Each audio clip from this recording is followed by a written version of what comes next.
Okay, there we go. All right, good morning, everybody. Welcome to Coffee and Art in the Morning. This is an impromptu, and we're going to color something out of this tattoo coloring book that we got. I say we because Darcy Glam and she was here last night. We did a 3 hour stream, and we had gone to the bookstore, and this is the one we bought. We each bought this one, and we colored in it last night. So anyway, today is one of our friends' birthday. Her name is Martha. Martha loves the skulls and the sugar skulls and Day of the Dead stuff. Frida and oh, let me show you while I'm here. Let me show you this. I have it. Keep it hanging on my wall. This is one of the things that Miss Martha made me and sent it to me. It's a Frida spoon. It's a spoon that she's painted. There's her signature and embellished, wire wrapped, beaded. That's the hanger right there. So let me kind of take you through it. And I know my light's going to be different on each thing. But this is what Miss Martha, there's a little skull right there, a little skelly there. And then this is all hand painted by Martha. It's a little, there we go. So Martha makes these, and this is one she gifted me. There's a little bird right there. Isn't it gorgeous? Yes, we streamed last night, Vicky. It's recorded. Me and Darcy Glam came over. So this is made by Miss Martha. You can see it's a large spoon. There you can see the size of it right there. And I keep it hanging on. I have a wallow pride, I guess, where some of the hanging things that people send me, I keep them hanging right there at the entrance of my studio. And so this hangs proudly right there. So anyway, so it's Miss Martha's birthday, so we're going to color this for Miss Martha. All right, let me hang her back up. And I have no plans, no anything to color them. I'm thinking though, I think I want these in, and Vicky's here. She likes the skull too. Don't you think, Vicky, that in the eye socket, the nose, and the side of the mouth, there should be black? Wouldn't that be the best to have that all black in there? And I'm wondering if I should just color it in with a Sharpie or paint it in with black paint.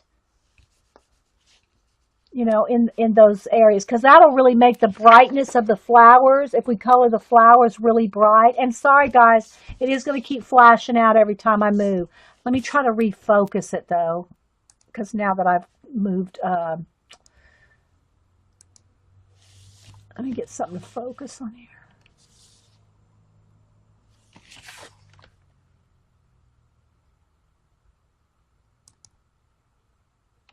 Hopefully that's better. I don't know.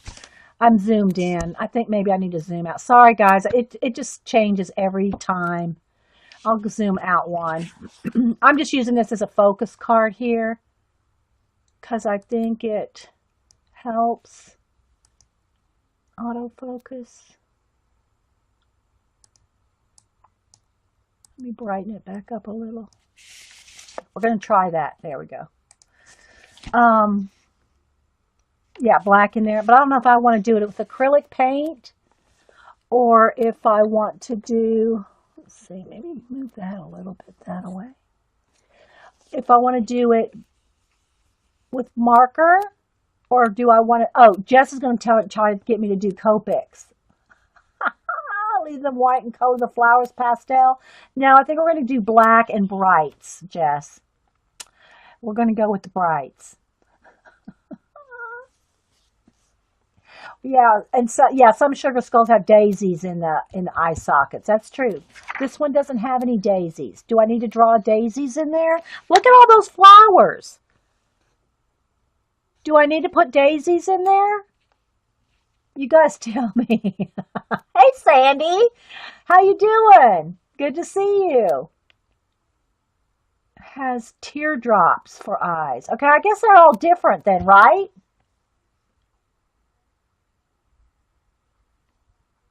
Yeah, okay. Can you show the spool? The spool recorded. I'm not, oh, the spoon? Oh, this, yeah, it's recorded. The spoon's recorded. I found you. Yeah, it's recorded. The spoon. Yes. Okay. So let's go ahead.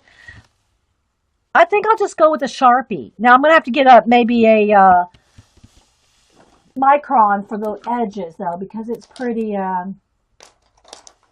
And Sharpies have a tendency to kind of go gray or blue, so we'll see. But it's a one-sided, so it doesn't matter if it goes through. You know, if you're doing it in a book, you want to make sure if you're using any markers or anything. Now this is thick. This is like copy paper thin. Okay, it's like copy paper. Paint a little world in the eye sockets. Miss Vicky B. Look at all this I have to color. This is going to take a while as it is. I think I need to go with marker. This is probably going to be, well, this will be good for this, but it's going to be a little big for some of the other areas. But I'm going to color all the black background, and then I'm going to color the flowers. We're going for it. This marker's almost out. Okay, the other thing I noticed, I'm going to have to put something under here because I'm picking up the texture. Oh, good grief. Who's that? Is that my cable guy back again? Hang on, guys.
Okay, I do not, hang on. All right, it was FedEx delivering an Amazon Prime box. And I don't know if y'all saw that thing on Facebook. And I don't, I know I didn't order anything, but let me say, I saw this thing on Facebook. It said, "Don't drink and prime." I think it was Mel. And it showed a picture of someone's front porch piled up with Amazon boxes. And the caption was, "Don't drink and prime." Somebody just sent me, and I don't see an address. It's Eileen. I just saw this. Eileen. ETEE. It's a gift from Eileen. Look what that girl did. Eileen. Oh my gosh, Eileen. We were just talking about these and that they're too expensive for me to try. So Eileen, oh my gosh. Let's bust them open, people. We're using them. Thank you so much. Try the white. Sandy, don't open it. It's sticking. Oh my God, Eileen, I've never even seen one in person. I've never touched one. We gotta pet it for a minute. Oh my gosh, they just delivered it right in the middle of the stream. How perfect is that, Eileen? So Eileen is my enabler elf. In this case, she's gonna enable me. She started me off with 20. Oh my gosh. Jess is going to make me buy Copics. Oh, let's pet for a minute. Wait a minute. We got to pet it for a minute. Well, I'm not going to lick them, Sandy. Sandy. You have no idea how hard it was not to say anything while I was talking about it. Yeah, because before I hit record, guys, I was talking about the kind of pencils I use, the 3 different brands I've tried. Well, 3 major brands I've tried. And we're talking about the Caran d'Ache ones, the Luminance, that Kathy Cass swears by. But they're like $5 or $6 a pencil. And so I said, I've just never seen them in my local stores, my Blick or anything. So Eileen, Eileen, pet it, smell it, listen to the angels singing. Yes, I hear them. Don't make me try to make an angel singing sound, Vicky. You'll run from the room, Miss Vicky B. Well, wait for it, guys. We're going to enjoy the moment. But anyway, so let me ask you, Eileen, were you drinking? Did you drink in Prime? Eileen? Okay, so I'm going to keep my little thing in my little gift from Eileen. I'm going to put that in my journal. My non-dated journal, Miss Vicky B. My non-dated journal. I don't know if you were here last night. We were talking about journals. Last night, Vicky B, we're going to enjoy the moment. So just, Anyway, my friend Darcy came over and we did a 3-hour stream last night and we talked about planners. She has her two main planners is the one that you just reviewed, not the newest video, which I haven't watched. I just saw you put a new one up, Vicky B. But the other one is it called Happy Planner? Oh my gosh. I think Darcy is engaged to that planner. I think they have exchanged rings. I think they are engaged in that planner. Okay, so let's open it. It says Luminous 69. Ooh, the box is padded. I can feel it underneath. Oh my gosh. We're going to do a full review. We're going to do a whole review of this. Yeah, we haven't even started the skull yet. Look, it's a padded. They live in this house. They live in a padded house. They have a special house. I know, she does too, Vicky. You have to go when you get time to try to just, scan through it. Scan through that video. Hang on. We're sniffing now. It has its own scent. It doesn't smell like a new book. It doesn't smell like Crayolas. It has its own scent. I don't know, Eileen. Okay, so here we go. Permanent pencils with a smooth lead, exceptional light fastness. Crayons permanent. Oh, I'm going to start reading it in French. Crayon permanente. Spanish.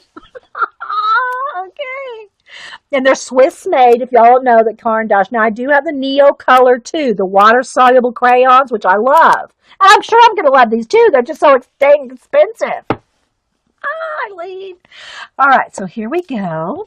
They each have their own little nook. They each have their own little pencil groove. Can you see that? They each have their own room. They each have their own room in the house.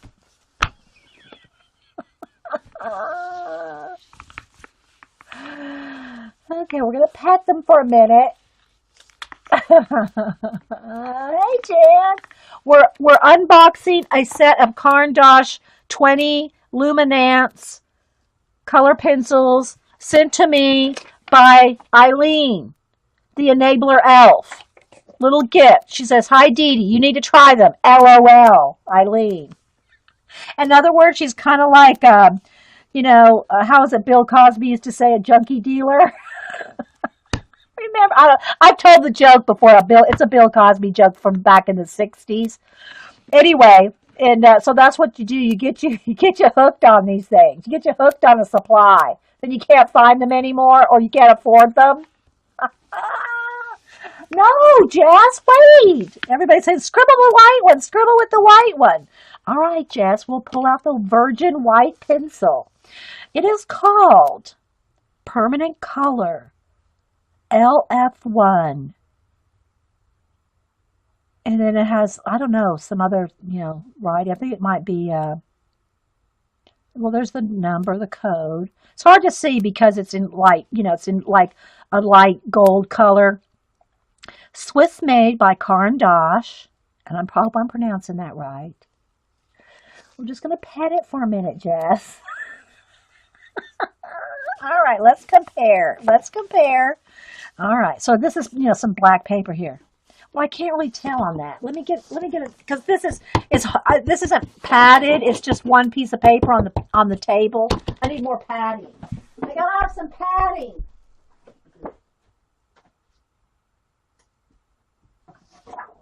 All right, let me get out some black paper here so it can have a little cushion. A little cushion.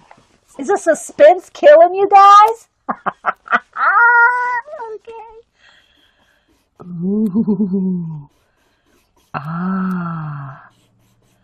Ooh. Ah.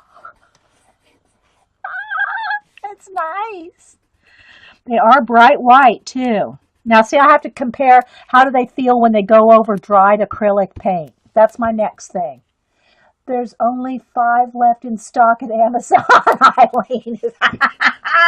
Vicky B just said, there's only 5 left in stock at Amazon. Don't drink in Prime.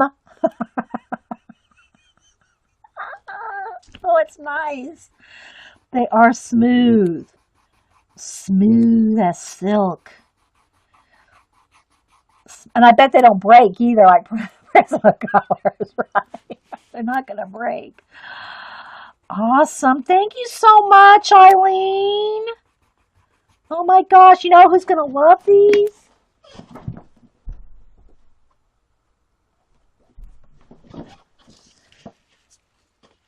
She loves them, Eileen.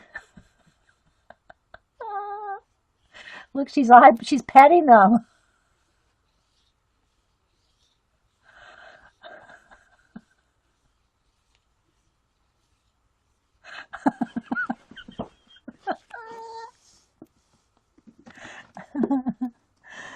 Oh my goodness. They don't break. Now, Dee Dee needs to order a bunch of the white. Well, I want to play. See, now, you see, you came in at the stream at the wrong time. Well, or the right time, whichever way you look at it. Christmas morning, it would take February. Oh my gosh, yes, we kind of do drag out the gift thing in Hubster. Hubster gets it from the grandfathers. I'm not going to say grandparents. He gets this kind of stuff from the grandfathers. Okay, let's go open gifts. Everybody gathers around. Okay, wait a minute. Let me make myself a soda. Oh, good grief, we're out of ice. I'll be right back. I'm going to run down to the store and get some ice. I'll be right back. Okay, I'm back with the ice. Oh, wait. Oh, you know what? I think I'm going to make me a sandwich. Wait a second. That's grandfather's thing, you know? But yeah, we drag out the gift giving. I am savoring the moment. Okay, now what I want to do is I want to test the white on top of a color. You know, like I did the little acrylic test the other day with the, let's get a purple here. That'll be, now it probably won't show up very well in the black, but I'm just going to, just wait for it. It'll just take a minute. I'm just going to put out a drop. Uh-oh, I'm out of purple. I'll be right back. I got to go get her. There we go. I just had some crusty bits on there. Okay, so I'm just going to put out some purple here. Because what I want to do is test out the color. I want to test out the white on top of that. So hang on. I'm going to dry it first. I'm not going to ruin my pencil. So let me get a baby wipe. Clean off my hand. Let's do a heat gun.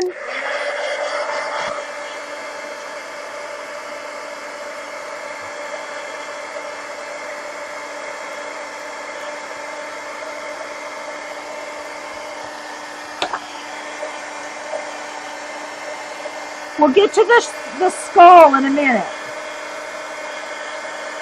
And yes, we'll be using some of these lovelies. Wait for it. Yep, Sandy. Okay, so I think it's dry. All right, where's my pencil? Oh, here it is. All right, let's see what it looks like going over. It covers it nice. It covers it just great. Awesome. Now, see how much brighter it is? Let me show y'all here. See, when you go over acrylic, look how much brighter it is over acrylic than it is over the just paper. Can you see? Well, I know there's a glare. Hang on, guys. Let me... okay. Maybe we'll just... let's come back to Mama. Here, let me get something that it'll read. Good grief. I got to turn the light off and back on. Okay. Well, anyway... it's the white is very vibrant over the acrylic. That's what I wanted to see. It is a big difference. It's so much more vibrant when you color over acrylic paint than it is when you just color on something. The acrylic paint just pulls the vibrancy of the pigment out. Oh, okay. All right. So here's, well, I don't know that we'll be able to really tell. There's just white on the plain paper, no acrylic. Okay, hang on. It's just so smooth feeling. And I can tell, look how it so easily shades out. See how easily that shades out? Okay, I know it's the, hang on, this is bugging me. Oh.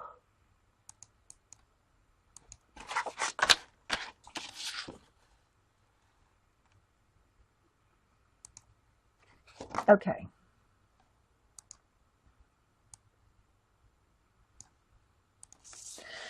Now, let's get the white. Prismacolor. And I can tell that it's, the white doesn't look that much different. This one is a little bit brighter, the Caran d'Ache, but I can tell a difference in the feel.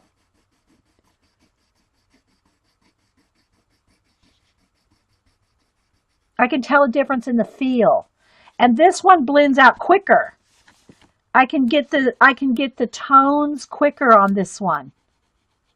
The Prismacolor doesn't want to tone out as easily. I'm having to really be careful with the pressure to like pull it out.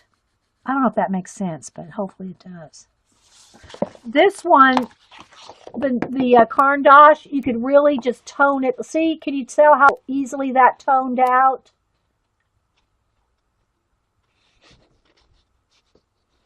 And black, I mean, a white pencil on black may not be the best test here. Okay. But it does feel different. Let me see if I can think of a good description. Well, I'm in the zone here. Let's see. Definitely can feel the wax in the Prismacolor. But it also doesn't, like, you know, I give it harder pressure and then kind of blend it out. You can do it quicker with this. With the Caran d'Ache, it blends out, fades out quicker than I can do with the Prismacolor. The Prismacolor keeps wanting me to push harder to get it to do, you know, it's just a little bit different feel. It's hard to describe. I've created, Jessica, Eileen, you've created a monster. Okay, I'll move on. I'm sorry. I can't help it. I'm excited. Oh, let's test it on the back of the craft color. Okay, so we're going to do the same thing. This is on craft color, but dang, the lighting is just horrible. Okay, so we're going to do, here is the Prismacolor, and I'm pushing real hard, and then I'm just going lighter and lighter just to see how different tones I can get with the one white. Now let's do it with the Caran d'Ache. I'm going to push really hard and then just try to... It's just a different feel. And there's less, on the Caran d'Ache, there's less, I don't want to say tooth marks, but there's less pencil grain mark. Let me see if I can get y'all to see that. I don't know. I might, all right, yeah, you can kind of see it. Well, see how you can see all the marks? Now, I haven't tried to blend anything yet, but see how you can see the marks with the Prismacolor? You don't see those marks as much. It is awesome. Oh my gosh.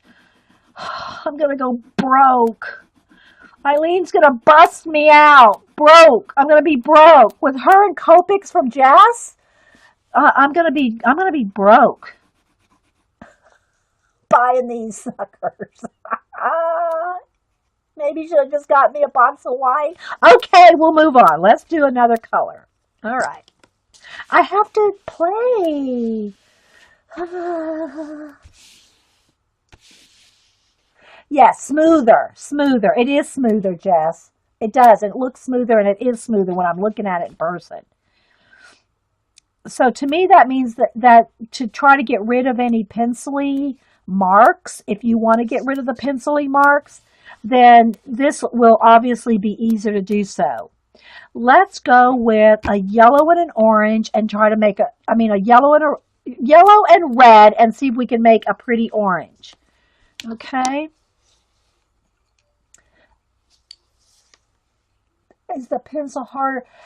It is. It's a little harder. Well, it's soft. They're very soft, but they don't feel as waxy.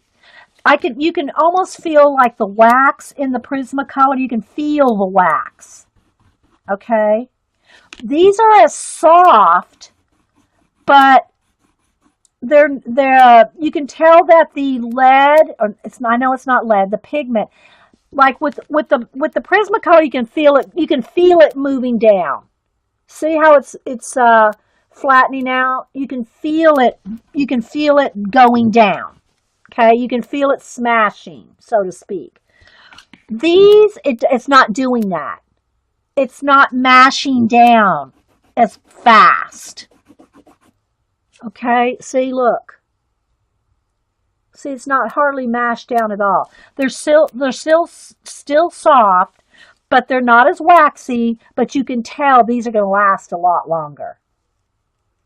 The Varathins are harder, yes. The Varathins, the Prismacolor Varathins are harder than the Luminance by Caran d'Ache.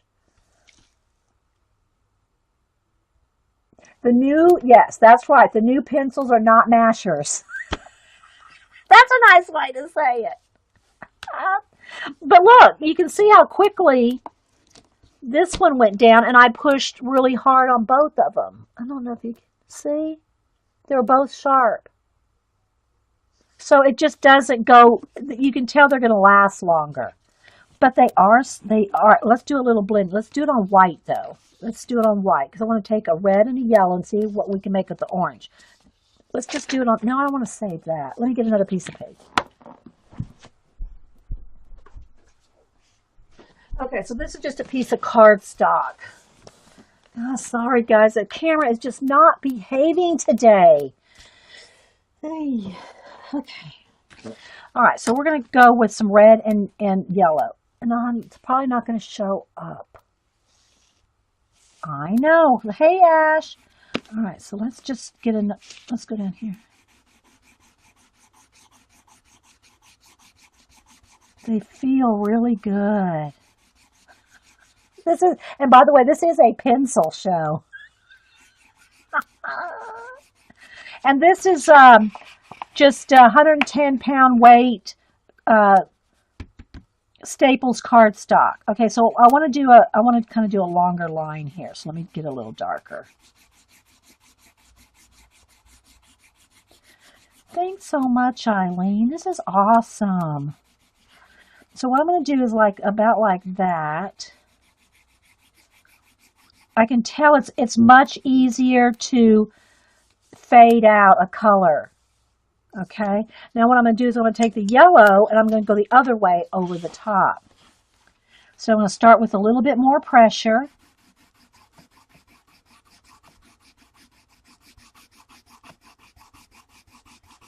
And see how they feel like, how they're blending.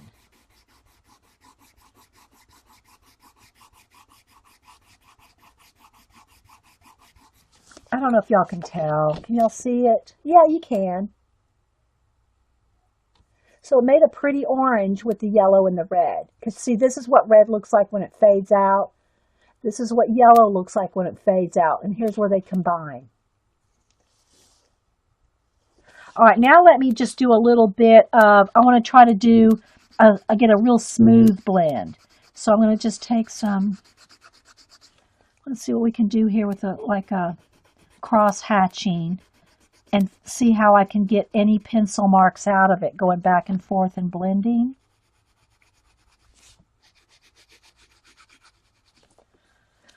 I can what I'm being able to tell is if you take it takes a lighter, you don't need, it's a lighter touch. You can do more with a lighter touch.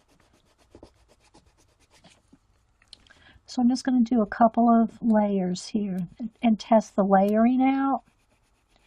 So are those last 5 boxes sold on Amazon? Don't forget, if y'all go to Amazon and buy these, to use Paula's A-Store code. What is it? Before everybody goes and buys. There's Paula's A-Store. Journal/038-20.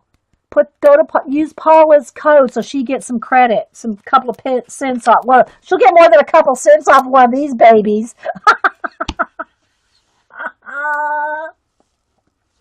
Yes, I will try the colors on the black too. Wait for it, Jess. Let me finish blending out.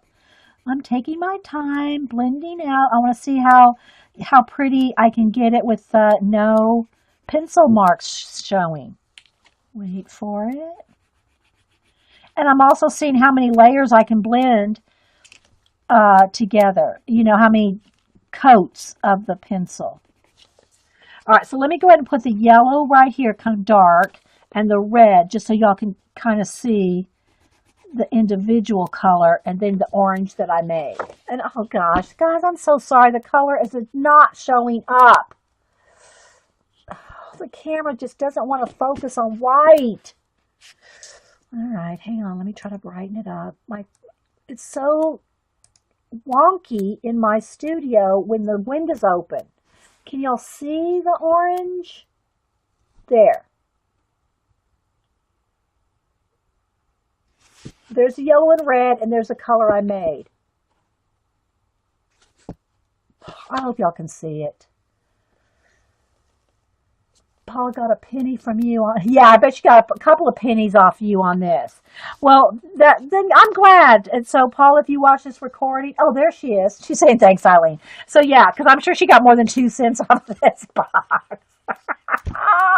All right, so let's go ahead and do it. I'll do it on the craft and on the black. We got to color our skull for Miss Martha. All right, so let's test it out. Here it is. This is the red. It's kind of a red orange. It's kind of a reddy orange on the black. Here it is on the craft. So you see what a difference it makes? Let me go over it with, I'm going to go over the acrylic paint. All right, so there it is over acrylic. So there's the difference. If you have an underpainting of acrylic, see I have acrylic paint on there, and you go over it with color pencil, can you tell the difference without paint under it and with paint under it? See what acrylic paint does to your pencils, how much it makes them brighter? And here it is on the craft. And then here it is on white.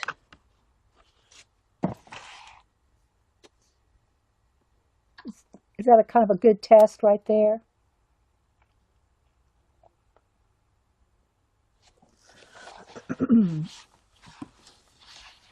Okay, so I'm going to go run down. I know y'all going to hate. I got to run down and get me some coffee. Blame the grandfathers. Then we're going to come back and we're going to color in this skull, which I started coloring with markers when the doorbell rang. I started coloring the eye with a Sharpie marker, but I do need to get a new Sharpie out. That one I could tell was running out. So let me get a new Sharpie out.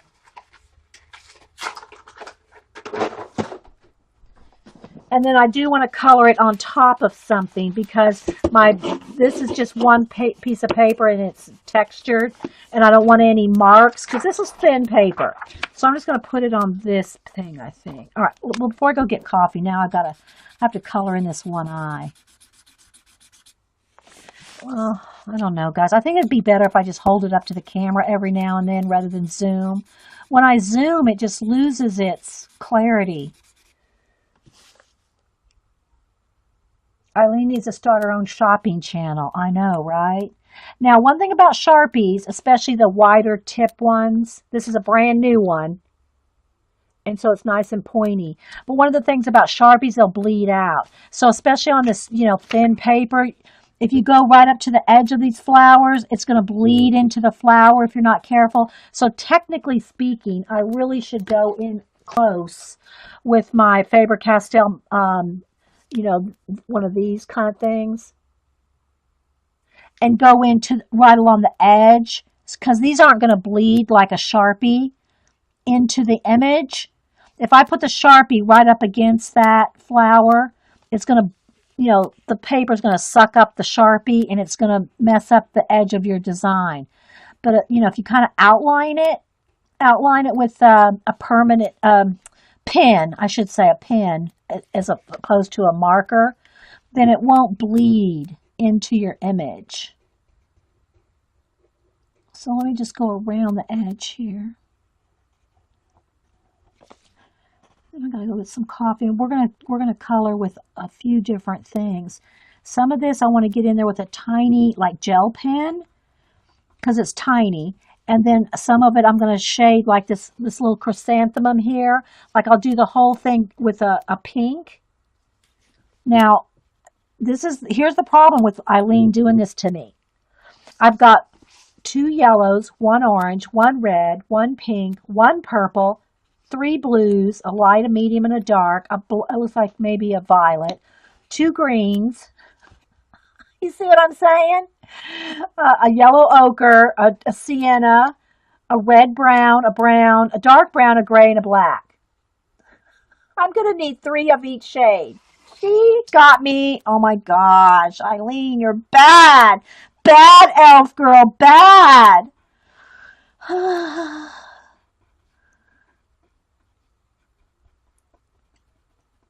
right, let me just go around. I'm just going in all the little crevices and outline it so that the Sharpie doesn't bleed into the image. I can just go right up to the pen line, rather up to the image line. It's going to look awesome when we get this done, guys. I'm telling you, bright, bright flowers with a black background on this skull. And again, it's out of this tattoo book right here. Ultimate Tattoo Coloring Book. I know I need the full range. I know, you're bad, Eileen. Hubster better get the Prime shopping out Christmas here. This and Copics, Jess. Y'all are bad girls. Bad girls. Sandy. Sandy's still here? Sandy, you're not the only bad girl. I think she did a BRB. Sandy, you're not the bad girl now. It's Jess and Eileen. Okay, the other thing that I like to tell y'all too is if you are using like a Sharpie, which can leave, again, this is not a Copic, but if your Sharpie, it leaves kind of a blue, it's not perfectly black like a Faber-Castell brush marker or ink right out of the Sumi jar, the Sumi bottle. Then go over this after it's dry. Make sure your marker is 100% dry because it does take a minute for markers to dry too. But after the marker's dry, then you go back over the black because I'm not putting an undercoating of acrylic here. Go back over the marker with a black pencil to make it look like velvet, perfectly smooth. So you don't really have to worry too much about the Sharpie lines that it might be leaving if you go coat it again with a coat of black pencil. So it is leaving some lines, but that's okay because I'm going to go over it with color pencil. Now you probably can't see the lines from there. But I'm going to finish this one eye socket. So I'm going to finish this eye socket before I go get me some coffee. Sandy's a good girl. Oh, he said it was Eileen and Jess. And by the way, Sandy, it's good to see you again. I know you got moved and everything. I hope your new house, your new home is working out well. Because I really haven't seen you since before you moved. Sandy's one of our UK gals.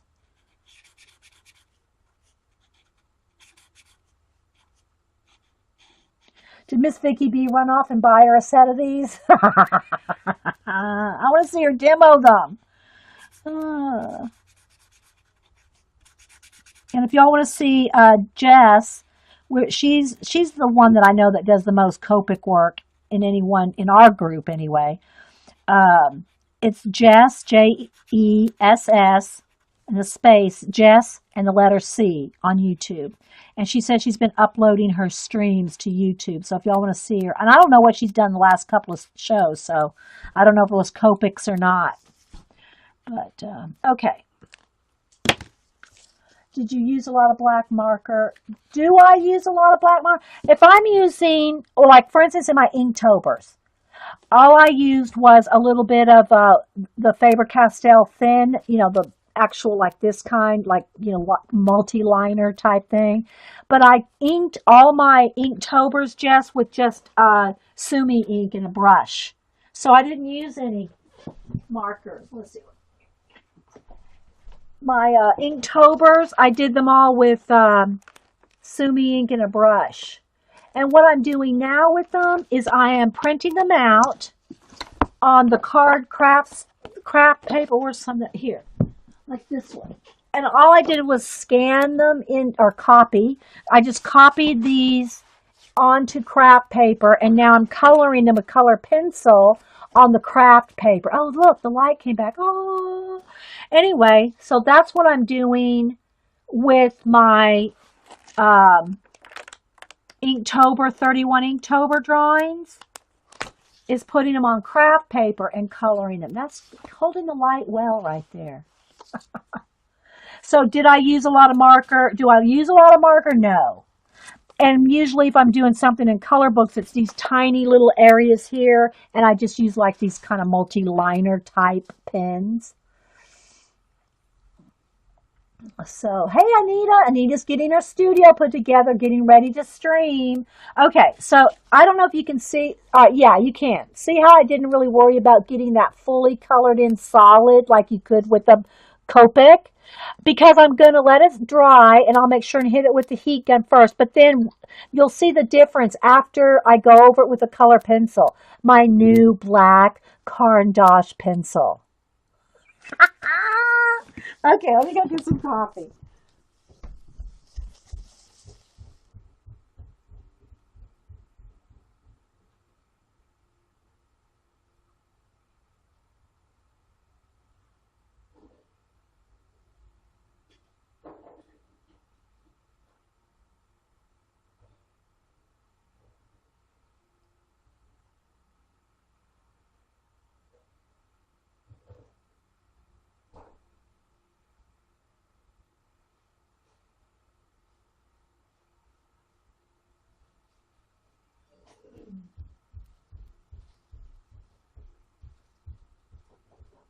And just FYI, Eileen, it shipped, the pencil shipped, you can see the size of the box there.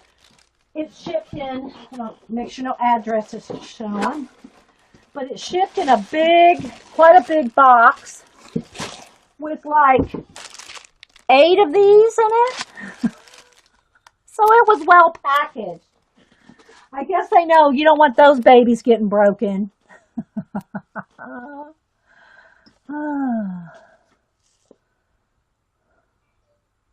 You haven't taken a machine. The box was big, like this big, about that deep, Eileen. It was quite the box. Okay, now I'm going to go ahead, and I think that's pretty dry, but just to make sure, I'm going to hit it with the heat gun real quick. Because, and I'm sure it went right through. Sharpie, Copics, anything alcohol based is going to go right. This is just this book. Great, I just blew all my little shavings. All my pencil shavings all over the desk. Hang on.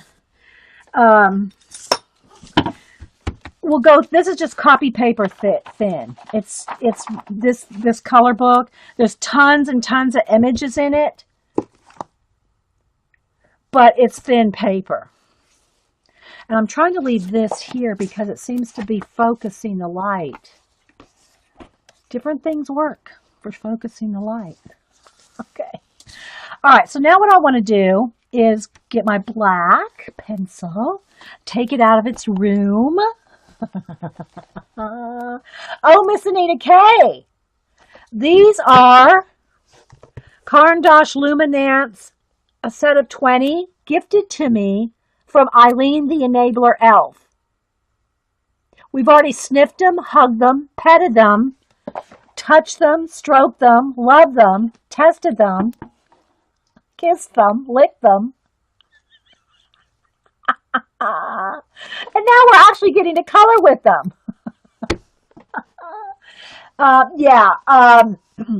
Yes, Copics bleed through the thin paper too. Well, that's why you buy that $80 paper, Jess. So now I'm going to test out the black. And what I want to do is just go over the whole area, and I'll do half so you can see the difference.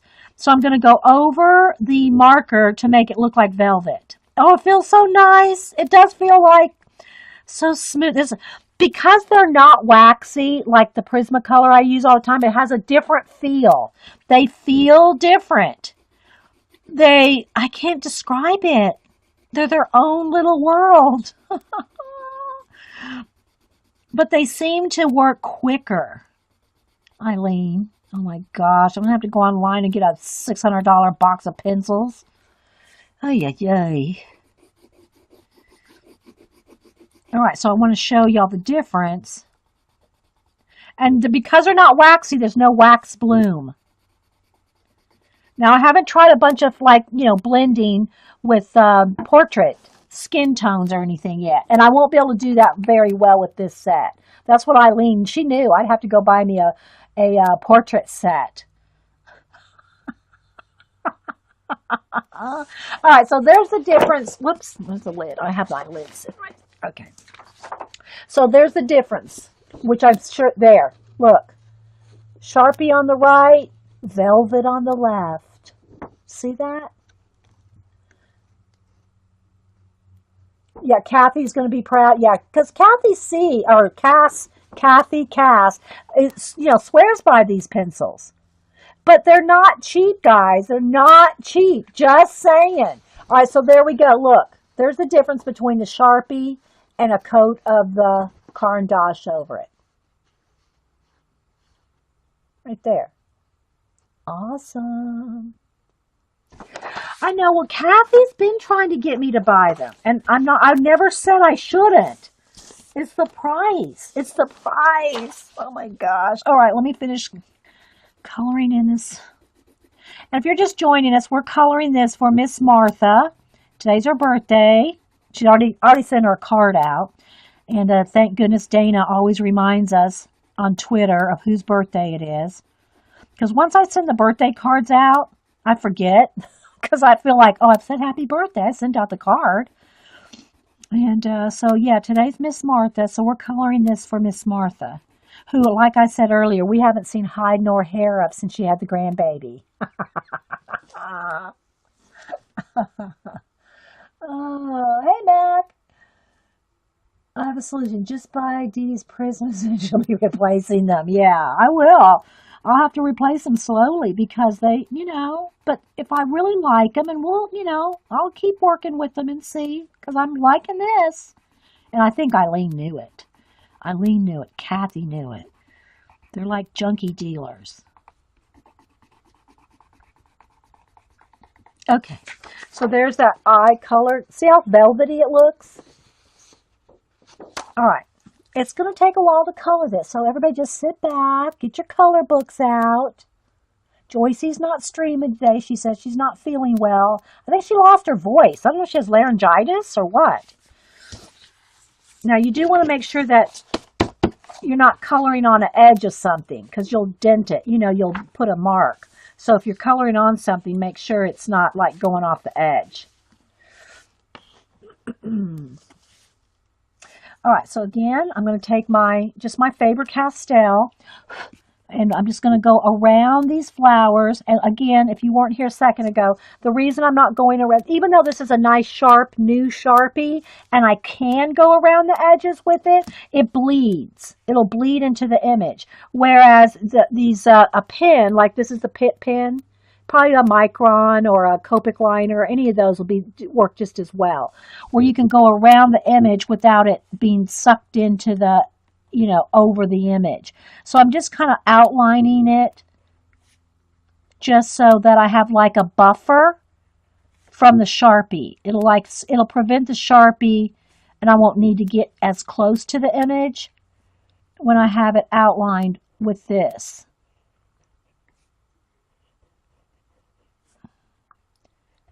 And there's some tiny images and y'all just have to keep holding it up. But if I try to zoom in, guys, I'm losing the clarity and I don't want to do that. I don't want y'all to have to watch a fuzzy coloring page. But I'm going to try to rearrange my room again. I arranged it this way for the purpose of last night when Darcy was here so that we have long tables and you could see both of us at the same time. But I knew I wasn't going to leave this set up like this permanently. But I do want to, because the light situation, but I knew it would work for last night. So I'm just going around the edge. I hope y'all enjoyed that. Darcy had so much fun. She called me when she got home. Oh my gosh, I had so much fun. I love coloring. It was so great. And she just went on and on. So I'm so happy that she had a good time. All right, so see, I just kind of outlined the edge. So that and I did color in that one little square right there. But, so that way the Sharpie won't bleed. Hey, Jean. Jean. Eileen's bad. Look what she sent me. Look, Jean. Now you know I have to go buy more, right? Okay, so now I'm just going to color in. And again, I don't have to worry so much about the pen marks because I go over it with the pencil. But this helps you don't use up your pencils as quick either. When you have a base coat of a black acrylic paint or a base coat of a black Sharpie, your color pencil can go over the top of it and you're not having to use half a pencil to color in a solid black area. Know what I mean, Vern? Oh, thanks, Carrie. Yeah, I know y'all were hanging out last night and just working along, and Darcy enjoyed it. It was nice that she could get away and have a play day or a play evening over here.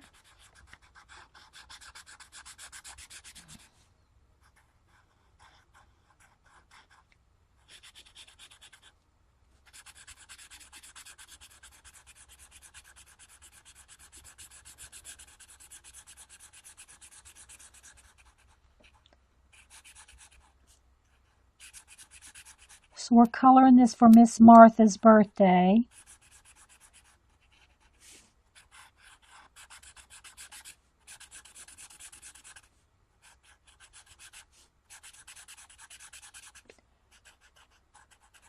I think what I'll do, I will send her the original, and we've already all said happy birthday to her, but I think what I'll do is I'll post this on Facebook after I get done coloring it. Hopefully we'll get done with it. And then maybe put a happy birthday Martha over it, because she'll probably like that. I guess she'd like it. Okay, so again, see how it's not, see that you can see the marks right there? And see what it looks like when it's colored over with the pencil. All right, so let me go ahead and dry it again. I'm going to dry that marker.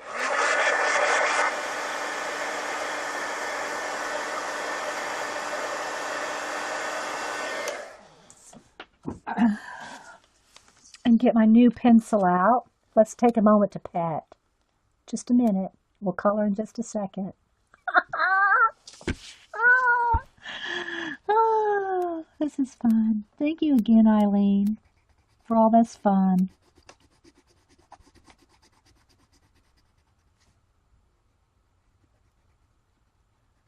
Oh, and I gotta say something else that was fun last night. Blonde Woman Stamping sent us that box of goodies. And I have sent out quite a few of those napkins. I forgot to show Darcy the napkins. We're so busy looking at, how she made that washi tape? Oh my gosh, Darcy had a fit over that because she wants to use it in her planner. So some of that handmade washi tape that Blondie sent, oh my gosh, Darcy snatched some of that stuff up. Well, I mean, I gave it to her, shared it with her. And she said she can't wait to use it in her planner. She thought it was awesome. So if you watch this, Blondie, Darcy is a big fan of your handmade washi. Just saying. She loved that stuff. You are going to go get groceries. Nothing's open for y'all. Yeah, does things close? I know it's what is it called in Canada? Not Memorial. What is it called for our Veterans Day? It's not Memorial. What is that called in Canada? Remembrance Day. Is it Remembrance Day, Jean? Everything closes on Remembrance Day for y'all?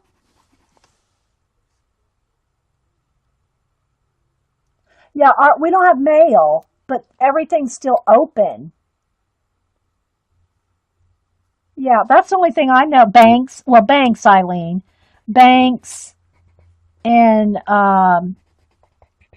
the post office is closed on Veterans Day, but the stores aren't closed.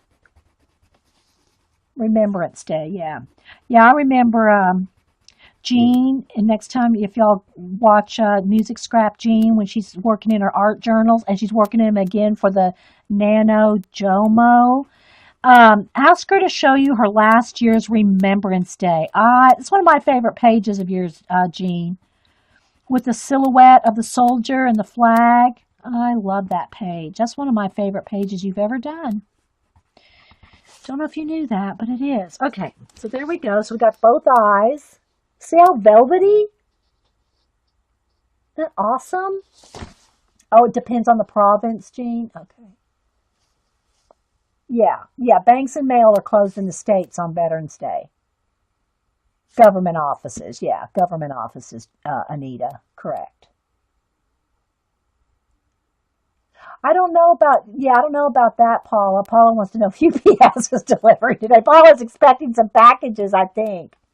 Paula's probably, I know what it is. Paula, she probably, no, I don't want to say that because it's just a joke I saw on Facebook. Mel posted it. It showed, and I know it wasn't Mel's porch, but it showed somebody's front porch piled high with Amazon Prime boxes, and the caption said, "Don't drink and Prime." I know today's Wednesday. Paula streams tonight. She's got some color books coming in. I know it. Some kind of books. Paula's got some books coming in, or maybe her stencil line. Because Paula, if y'all don't know, Stencil Girl has put out some Journal Artista, Paula Phillips, some new stencils. Put links in there, Paula, too. So Paula's got a new line of stencils out, and I bet she's waiting for her shipment of stencils. Oh, correct. Right, Paula? Did I bust you out? Okay. Now we're going to do the nose and the sides of the mouth here. And then there's all these little areas that need to be black as well. Now, you're probably going to be watching me just do a lot of this for a while. Probably at least the next 30, 40 minutes. So if you're not wanting just to see me color a bunch of black area for a while, then you probably, and I say I want to get this done today on Martha's birthday. I might have spoken too soon. I don't know that I can get this done today. But whenever I get it done, I'm going to send it to Martha. And again, if y'all missed Martha's, she does Frida art. And this is one of the spoons that I have from her. It's all beaded. It's wire wrapped. It's got a bead hanger, a little skelly right there. And then this is her own paint. That's Miss Martha's painting right there, Frida. It's got that's a rose, like a not enamel, but what's those called? Resin rose. And then all this hangs down from the spoon. The little bird there. So that's our Miss Martha's art. So you can see how big that is. So anyway, It's Miss Martha's birthday. So she loves the Day of the Dead skulls and all that. Oh,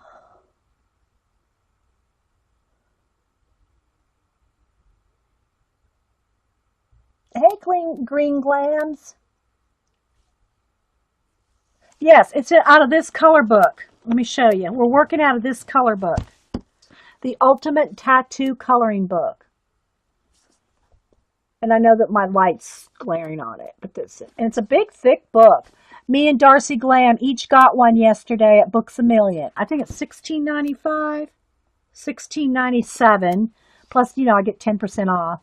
But yeah, it's an awesome book. And what's cool about it is that you can cut things out. I mean, that's what I liked, and Darcy did too, is little images that you can cut out, color, cut out, put in your art journal, your glue book, or whatever. But that's the one we're working out of.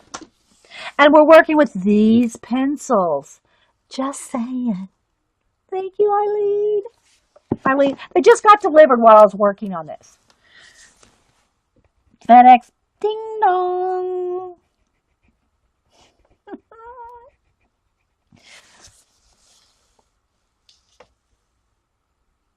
Cracks open, the color soft, to color. Okay, Mac, bust them out. I hear ya. I know. Eileen enabled me. I'm telling you. Well, Kathy Cass has been trying to enable me. She's been talking about it, talking big about these, and I know that they are good pencils. But they're not cheap. Not cheap. Eileen just put me in debt. She's a bad one, that ETEE. She is. So Paula, is Paula still here? Paula, so what can you give us a hint at what you're expecting from Amazon today? I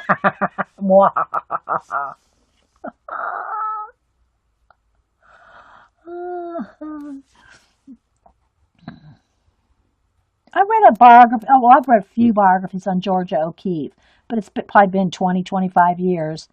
So I've probably forgotten most of it. But yeah, Anita. And the photographer that she was her, I don't know, did they ever get married? I don't remember. Okay, so there we go. Let me color in with the Sharpie again. And again, I'm outlining that because it puts a buffer to the edge of the image so that the Sharpie doesn't run into over the image. It just,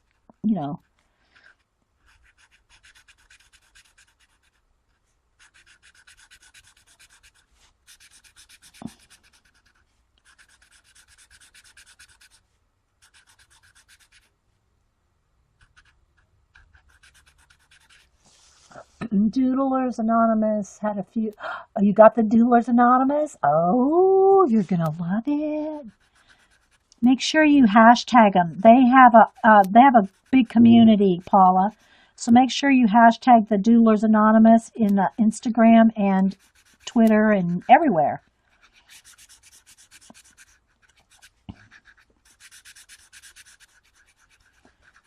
I need to start another one in that book too. And Darcy did do a little test on my Animalia color book where I've did a wash of acrylic paint over the whole animal, and then you go back in with a color pencil and shade it out. She could tell. She goes, "Oh, it does. It gives it a tooth. It gives it a tooth on with the acrylic wash on it." And said she really could tell a difference using her color pencils on top of acrylic paint. Okay, let me dry that. Hey, Trina.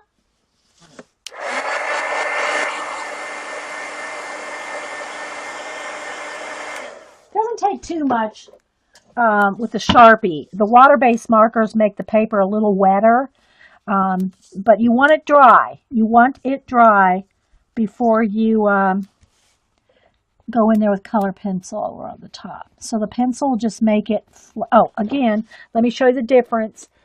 See in the nose, see the marker lines? See no marker lines? See the lovely pencil?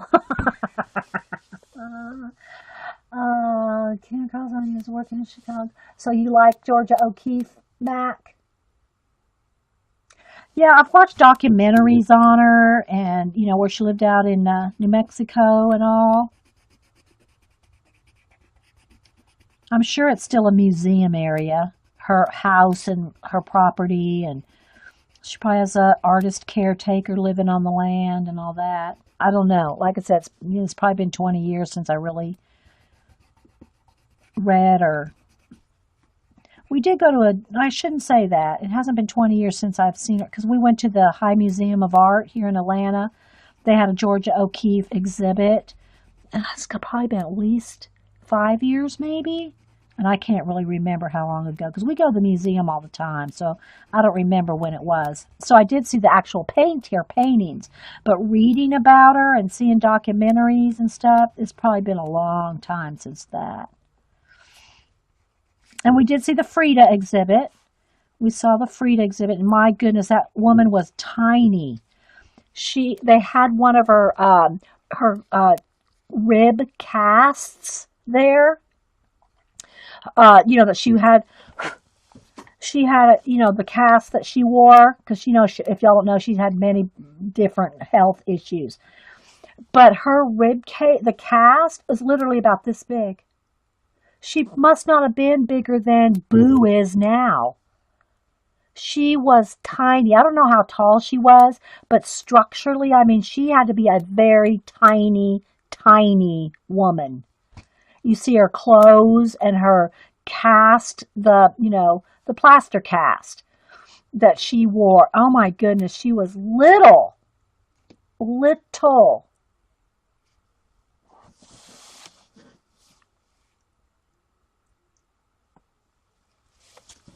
So there's the nose, and see, you can see how this is going to look so pretty. And but there's black, it's got to be colored in all these little areas behind the flowers are black. I'll probably do the bulk of that with just, let me see. Let me do a couple little areas here, just with the little Faber-Castell pen. I'll just go in there because it's nice and sharp and dark, and I can just get in there in those tiny little areas.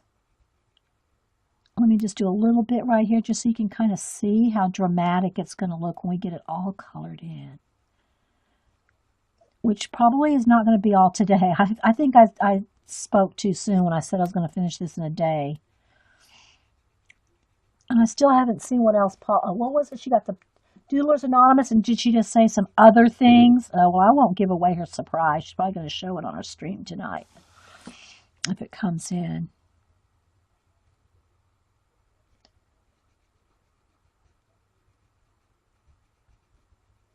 But I want y'all to see how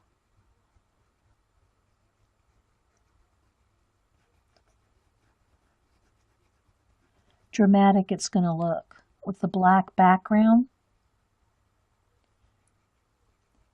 Is Vicky BR still here? Vicky BR likes these kind of skulls too.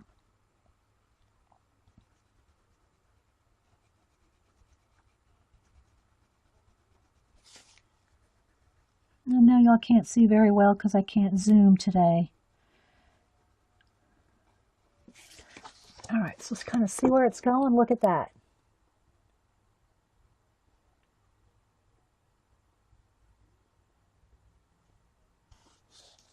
Looks like a good book, Paula. She has. Okay, so what did Paul? Oh, the Doodlers Anonymous book, Eileen. You haven't bought that one yet. Don't forget to use Paula's A store code. Well, you won't you won't forget.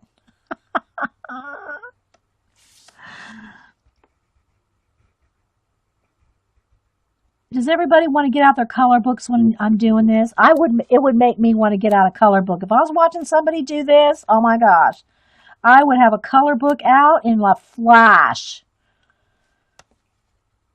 In a flash.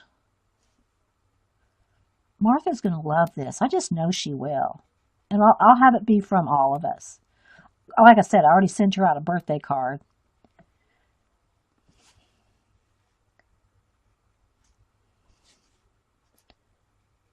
Go around the little teeth.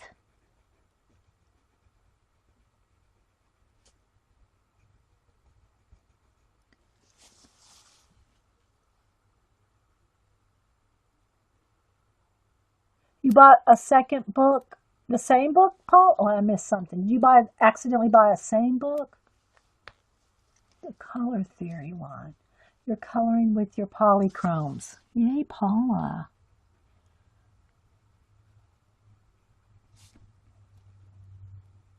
Now, Paula, you know you're going to... Oh, no, I think you already have... You have some Varathins, don't you, Paula? We were talking last night when Darcy was here. She played a little bit with my Varathins in these tiny little areas. We have these tiny little areas that almost would take a pen or a gel pen or a pen to get in there. They're so tiny you really can't even get in there with a pencil. The Varathins, which are the hard lead, and I say lead, I know it's not lead, and you can get in those tiny places with a Varathin that you can't get in with the softer pencils because they're so tiny. But so I don't know if you have some. I think I saw you on one of your shows a couple weeks ago that you have some Varathins.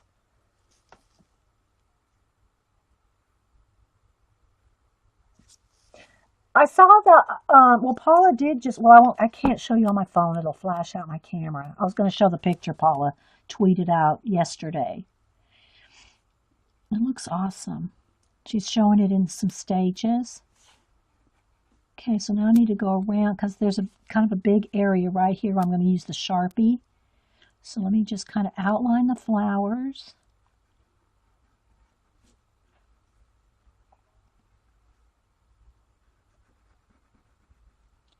And if y'all see someone else want to stream, Packer Di tried to stream this morning, but she couldn't get her camera to Ustream to recognize her camera, and she only had an hour of time, and she tried a few things and it didn't work. But if you see somebody else, I know Joycey's, I think, lost her voice, so I think she's, I don't know if she has laryngitis or what, but so she's not streaming today. So if anybody else is wanting to do an impromptu, just say so.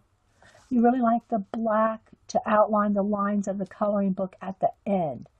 Oh yeah, you like to make all the black printed parts stand out, Paula, with the black. Yeah, this one's, see how thin the line, there's not a lot of thick lines. It's just going to be the coloring inside the lines. But yeah, I know what you're talking about. You like to make it pop. You want the black to pop. Okay, let me go ahead and outline this one too, and I can color them both at the same time. Actually, I probably won't do it, but you can see where you could do it. The image, the black part goes like right off into the background.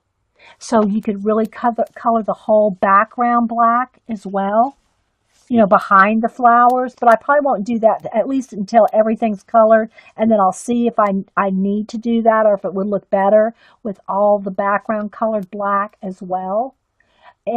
Orla likes her Varathins. Oh, you like the black Varathin to outline, Paul? Is that what you were saying? You like to outline with the black Varathin?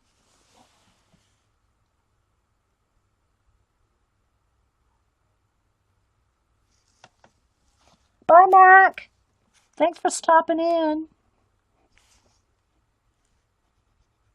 And if you're watching this recording, it's a live show with live people. So I'm figured you knew that by now, that I'm talking with people. But if you're watching the recording and you want to come over on Ustream, there's always a link in my description box directly to my channel. And if you follow me, and I can't promise, but if you follow me, you should get a notification when I go live.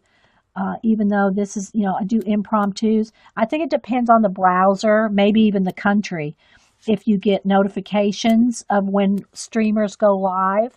I notice that some people that are on like Chrome versus whatever, Firefox or whatever, different people get different notifications.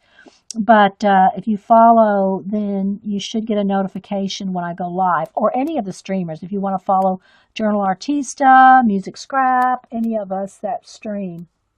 Packer Di, I forget the name of her channel, but I think you can find her if you just put in Packer Di on Ustream. Jess, and again, she has another name for but I think you could probably find her under Jess C as well. But anyway, I do stream every Monday morning at 9 a.m. Eastern for sure, and then different times during the week, just depending. You know, we all do that. We do impromptus. Although Paula does Wednesday nights, Journal Artista Paula does Wednesday nights and Saturday nights, like about 8:30. She does a pre-chat and then goes live. Well, she's live there, but I mean, she starts recording around 9 or so. And that's Wednesdays and Saturdays. Zandra does a Wednesday about 7:30. I'm just talking the ones that are coming to my mind. Zandra does a show on like Wednesdays at 7:30, and then a Sunday afternoon. And Packer Die does occasionally. She's been trying to do a morning or two a week, but that just depends on her schedules. All right, so now I outlined around the mouth here and right in there, so I've got to color those two larger areas in with a Sharpie. Yeah, okay, so you like to outline with a Verithin because it goes over the lines. Yeah.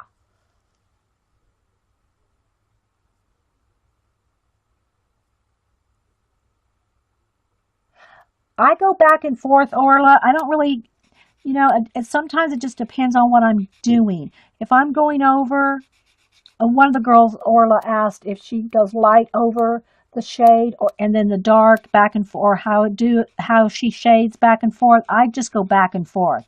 I might do a little area where it's real dark, a medium, then go over the light with the lightest color, or white for the brightest highlights, and then I might notice, well, the dark now is not dark enough. So I'll go back in with more shading and then blend with a mid-tone or two. And then, you know, maybe if the highlight's not as bright like we did last night on the boots of the pirate girl, then we just did a little mark with a paint pen, a white paint pen. And then, and again, it's different when I base coat something with acrylic paint. That's a different field as well. So I don't know. It's kind of like, it's not one system, one technique every time. It depends on the paper. It depends on if there's marker under it, or if, like, you know, you wouldn't have to necessarily do all the black first before you did the flowers. I just like it because then I can see the flowers real easy, and it just gives it a dramatic, I can see how it's going to look all colored in with the black background. So yeah, I think it just goes back and forth as far as the shading, highlight, shading, you know, blending, shading some more, blending some more.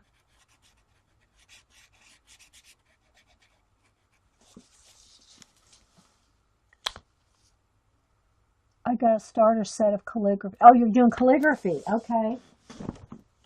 Yeah, I used to do calligraphy professionally, but I haven't done that since.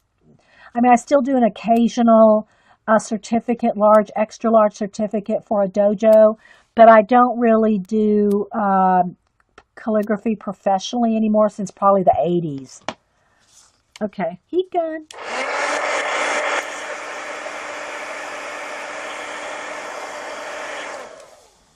Now I'm going to go over those larger areas. I'm not worried about going over the marker with pencil in these tiny little areas because you don't see marker lines in those tiny little areas. But you do see marker lines in these bigger areas. And look, I still haven't even had to sharpen this yet.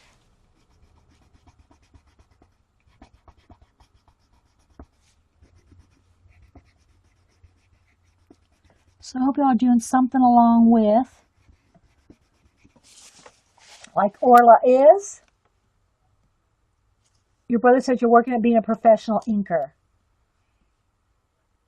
Now, do you like to ink drawings too, Orla? Because, you know, like my Inktober, I did all that with a brush. Well, except for some of the tiny details that I did with the Faber-Castell Pitt pen, you know, the pen. Other than a few details like that, I did those with a brush and Sumi ink. So what kind of ink are you using, and are you using a brush over your ink, your pencil drawings, or are you doing calligraphy like calligraphy lettering, or both? I know, right? The black does make it look awesome already. And that makes it kind of really dramatic, and you're like real excited to do all the flowers. When you see all the black ink areas, just makes it look real dramatic, doesn't it, Anita? All right, so there we go. So you can kind of see. Look awesome. Look at those flowers, though. But I do have a lot of little areas to, fill in. So that's why I'm trying to just think of some things to talk about, because it's really not a lot to see at this point.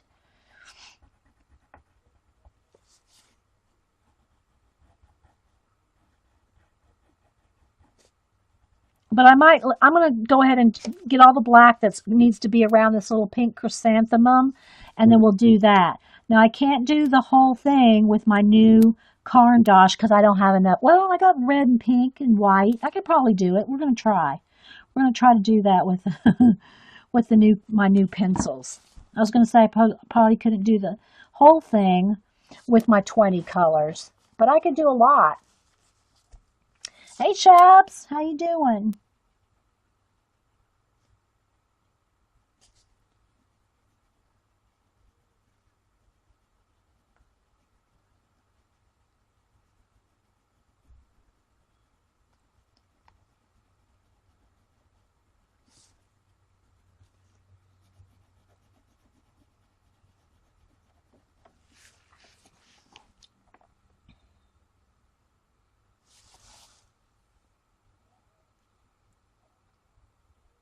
Yeah, Paul, that's a good suggestion too. If you take a photograph of your work, and that's whether you're coloring or any kind of artwork, you can really see, like Paula was talking about, areas you missed. But it's also great to see when you do, like for instance, if I do my art cards and I take a picture of my art cards, I can see, oh my gosh, it really needs something on this side. It's unbalanced. You can really tell just by taking, you wouldn't think you could. And seeing it on camera here, now I can't tell little areas I missed because I'm too zoomed out. But looking at it on camera, on your screen, or on a picture, you really can tell the difference if something's wrong. And it's weird because you think you're looking at the same thing as you're looking at on a photograph. But it does make a difference, doesn't it, Paula?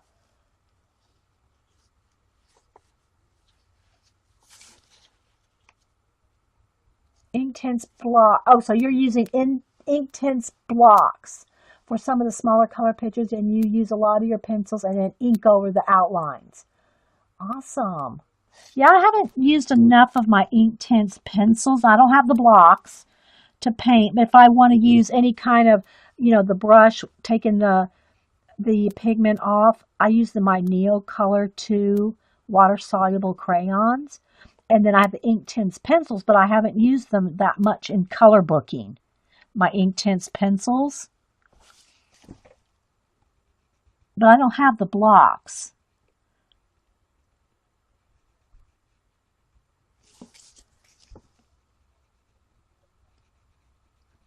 So what other color books is anybody else got some new color books besides me and Paula?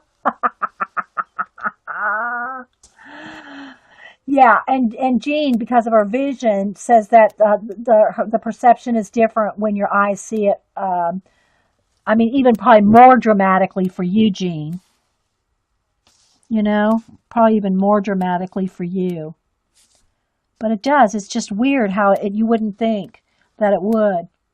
Okay, so again, technically this skull would probably be colored all the way out off the edge, but I think I'll wait till the very end, and when I finish it all, if I think it needs to be, then what I'll do is I'll go around all the outside edge with the pen to buffer it, and then I'll probably use acrylic paint, black acrylic paint, to paint all around the skull at the end if I think I want it all black around the outside edge. Harry, oh, the Harry Potter. You got, see, that, I guess you heard the story last night, some of y'all. We went to the bookstore last night when we got the tattoo book, and Darcy also got the Secret Paris, and then at Hobby Lobby, she got the Deco Art Girls. And so Paula got the Harry Potter one. I did remember seeing a picture of it now, Paula. And so anyway, the Harry Potter one is supposed to be in today.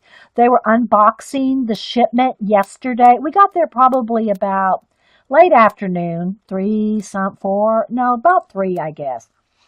And they had been unboxing a new shipment since 8 that morning. So they got a huge, huge shipment in at my Books A Million yesterday. And so Darcy was going, well, we can go back there and help unbox. I'm sure the boxes are labeled like color books or something like that. And the guy he was a young guy who was giggling, laughing along with us. And I almost accused Darcy with flirting with him, but anyway. So, but anyway, so she, we'll go back there and help you unbox everything and all this. But yeah, so the new Harry Potter book should be in today at my Books A Million. I may go get it today, this afternoon, because I do want to get that one. I've looked at the Outlander and I looked at the Game of Thrones ones, and they're awesome, but I don't know that I'll like. I don't know. Maybe the Outlander one. I don't know. The dragons in the Game of Thrones ones looks cool, but I kind of want to get the Harry Potter one, if nothing else, because Cam would like the Harry Potter one, because he's like a big fan. He's read all the books like probably 3 times.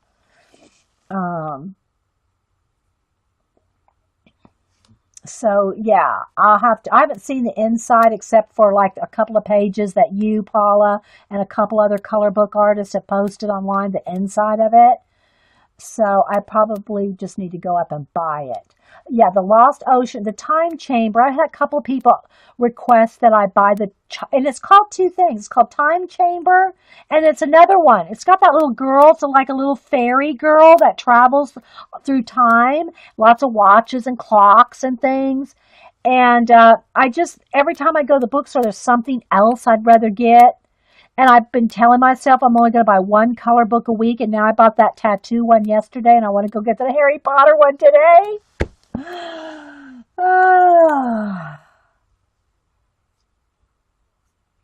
Yeah, that's what it is, Jean. It becomes a 2-dimensional flat view when you see it on a photograph or on the screen. Yeah.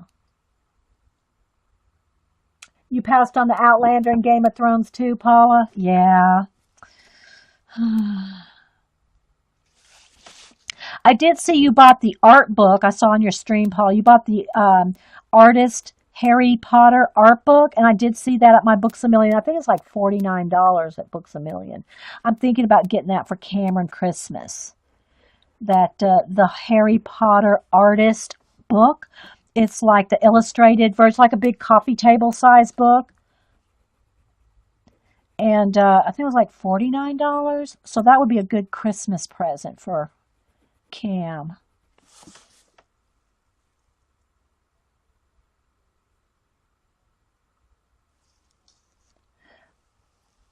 Yeah, so Paula was telling Orla that Paula's mom got the time. Is it time? It's called 2 different things. I've seen the same version. It's called Time Chamber and something else, and it's like 2 different, little bit different covers, but it's the same book. So I'm just wondering if 2 publishers have put it out, or I don't know. I didn't look real close at it, but I've had a couple people ask me to buy that so they can see me color a page in it. But yeah, I don't know. It's going to have to wait in line. And then, again, yesterday, let me tell you the other color books that are tempting me. The Star Trek one. Now, it's the old Star Trek characters. It's not the new Star Trek. So, the Star Trek color book that Darcy was holding up in that picture that I tweeted yesterday, it's a hardback, and it's kind of like this kind of book.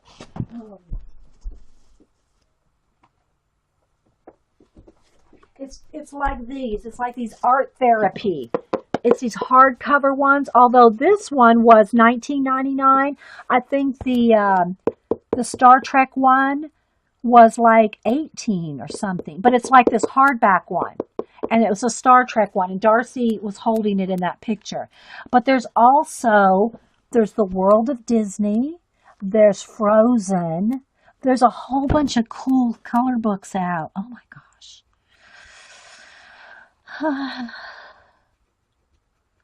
And I got these new pencils, and I gotta go buy more. And Jess is tempting me with Copics. Oh my gosh. Cam, my grandson, who loves Copics, and he really started drawing. Well, he's always drawn too, just kind of like I've always drawn. But he started by teaching himself manga, so he loves Copics since day one. Things aren't cheap. But he loves his Copics. He loves his Copics. Oh, I haven't seen the Sherlock Holmes one. Sarah! Sarah, did you just pop in here to tell me that? Really? Sarah? Sarah O? Now, I haven't seen that one. I've not even seen it online. So there's a Sherlock Holmes one. Hey, Whippy Carol and Sarah O. They must be both coming here to tempt me. I know, Trina. Just in time for Christmas, right? Did y'all say, by the way, if y'all just are coming in, the doorbell literally rang when I first started the stream, and this arrived Amazon Prime from Eileen the Enabler Elf. She sent these to me. She gifted these to me. And she sent me a note. But not only did she send me a note, you need to try them. LOL. She's laughing at me. She knows. The Enabler Elf. She knows. Look.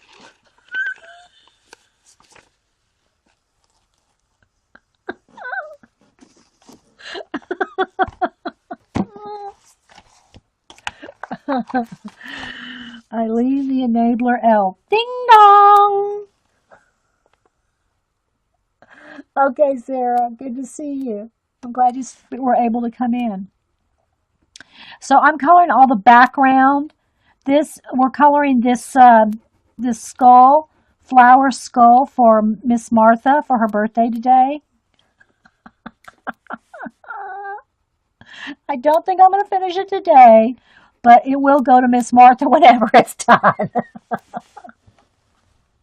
Oh, okay. Thanks, Sarah. Okay. Well, if I have to order it online, it's less of a temptation and it's right in my bookstore or bookstores. If I see it at especially Books A Million, which is like less than 5 miles from my house. Hey, I have a Hobby Lobby 3 miles from my house. It's tough. It's tough down here in the South. It's tough down in my hood.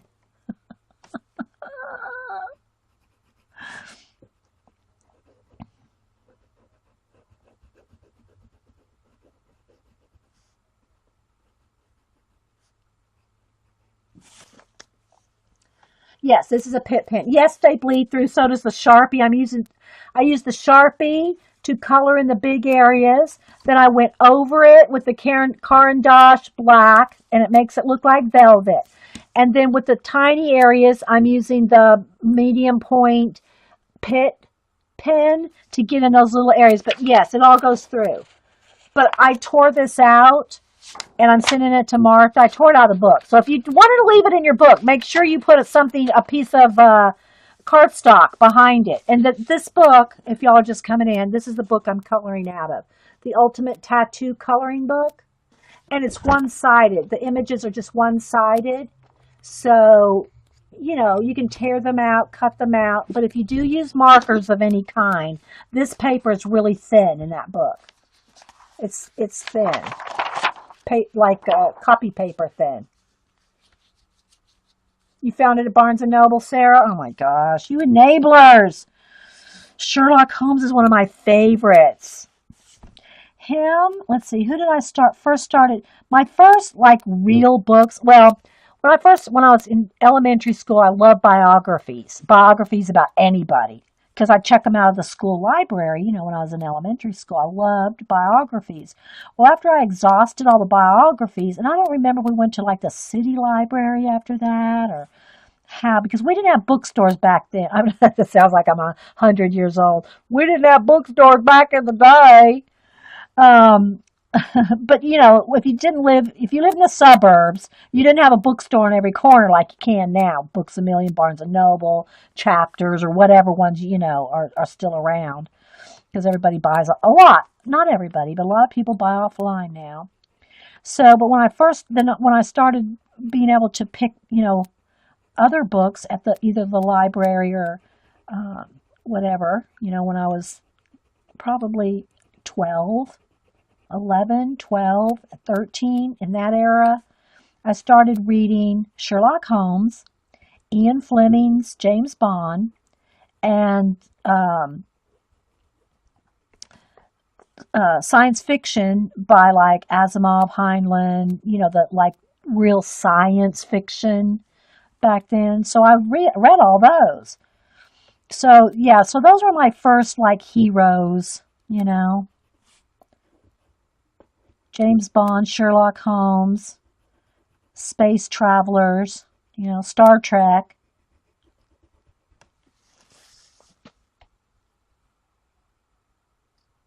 That was your bookstore, Whippy? Yeah. I don't remember growing up. I do not remember any bookstores. Probably until I was in my, gosh, late 20s, maybe? I mean, now, I know there's like big, bookstores in like New York and, in the cities.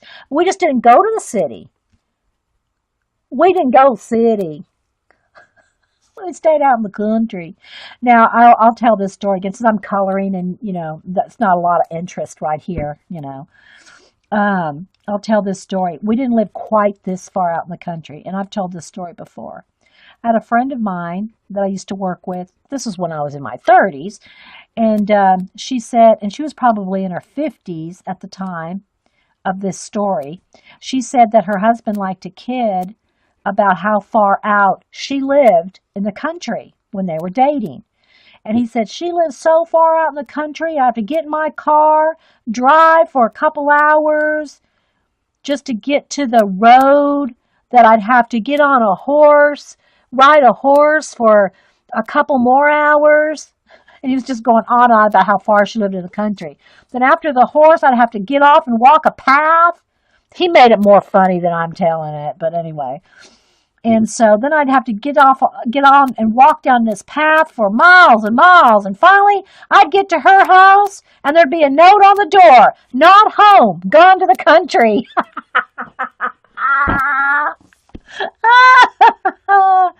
I'll never forget that story.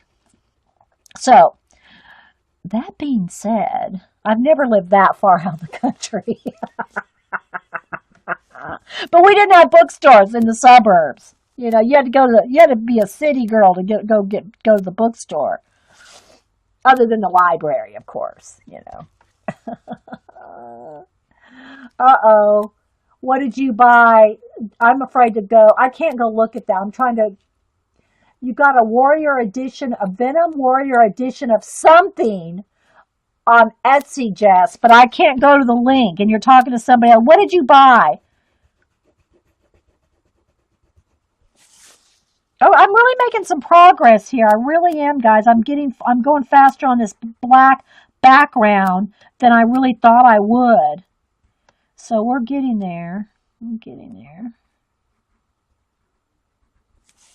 And so the other streamer that I was going to mention is Barb.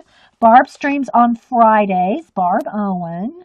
She streams on Fridays at 2 Eastern. Creating Faces is the name of her channel, but she does she does much more than just faces. And so she's another one to follow if you're listening. The BBC Sherlock. There's only one Sherlock Holmes, and that's Basil Rathbone. I like them all. I like them all, though. Really, I do. I like all the Sherlock Holmes. I did buy a Sherlock Holmes book to cut up. Oh, I shouldn't say that. I do. I buy clearance books. I buy clearance books like for $2 and $3 to use in collage, mixed media, in my art journal, like we all do here. Oh, it's a lightsaber. Cool. Are you looking forward to the new movie at the new Star Wars, Jess, when it comes out in December?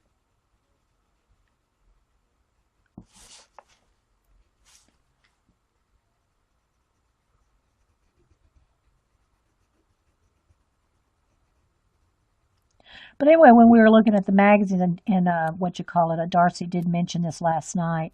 There was a Time book, a Time magazine. The brand, the publisher Time put out a James Bond like history of James Bond in the It's a new magazine. Just out. She's Dee Dee, do you want me to buy this for you? No, but look, and she'd show me these awesome pictures of Sean Connery. Don't you want this? No, Darcy, don't buy it. Don't buy it for me. She wanted to buy it for me.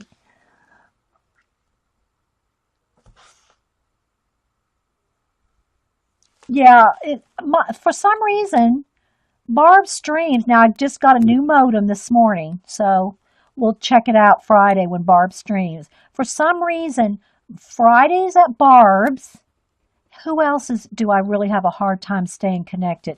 And I know it had to be something. I mean, I don't know for sure. Who knows? With Ustream, we never really know what the deal is. It could be us. It could be Ustream. It could be the time of day. It could be a sunspot. Who knows? But for some reason, that time of day at Barb's, it's really been hard for me to stay connected. And of course, night shows. I have to watch all the night shows like Paula's the next morning. I watch her shows at 5:30 in the morning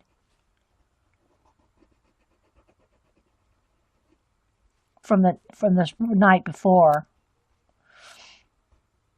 And Dar started streaming again. I don't know if she's going to do it every Saturday after evening, early evening, or what. I'm getting there. Look, guys, look how much progress I've made. There's not that much more to go with the black.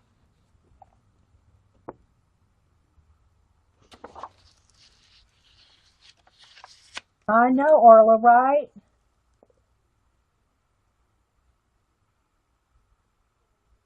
Okay, Jean.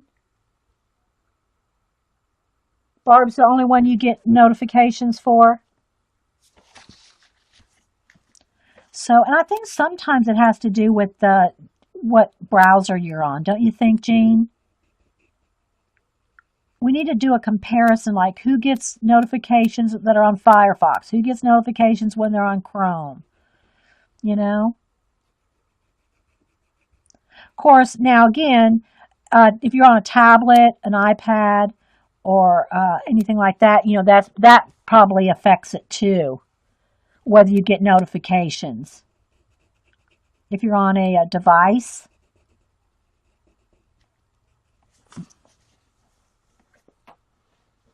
Thanks, Jean. Yeah, we're going to get to those pencils here in a minute. I'm kind of dragging it out, aren't I?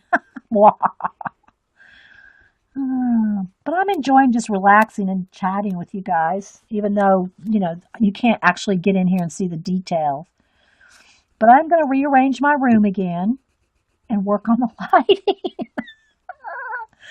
So for those of y'all that might be interested in the technical part of this, most of us that stream are as far as I know, everyone I know that streams has a Logitech camera, and there's a couple versions. The two newest ones that I know of, unless they've come out with a new one in the last, say, 6 months or so. Gene, I forget which one. I have to write mine down because I always get yours and mine confused. Mine is the Logitech C930E HD. Now, let me clarify that. We don't have HD quality on Ustream unless you pay to have high quality.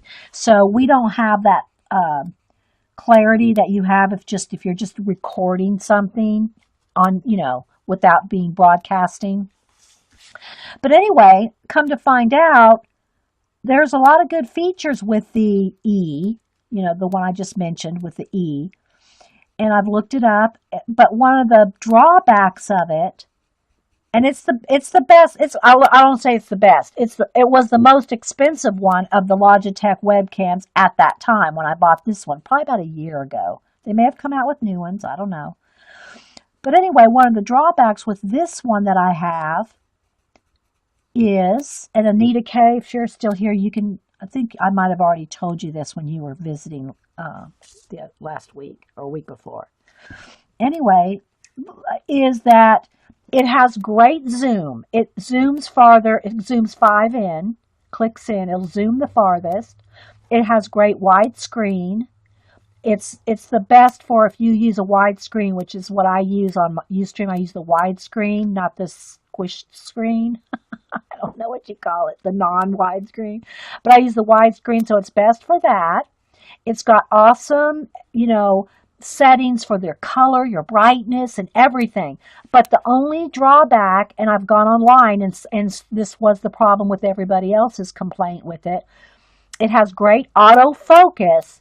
It does not have lock-in lighting. So the lighting will change. Like I can come in and come out. The lighting will change. I cannot lock in the lighting. And that's the problem with this particular camera. There's other features that make it good compared to like the one Jean has, but hers has locked-in lighting. But this particular one, again, I forget the number all the time. I write it down. The C930E HD. That's Logitech. It does not have lock-in lighting. So I can lock in the focus, take the autofocus off and lock in the focus, but that doesn't do me any good when the lighting is fluctuating constantly.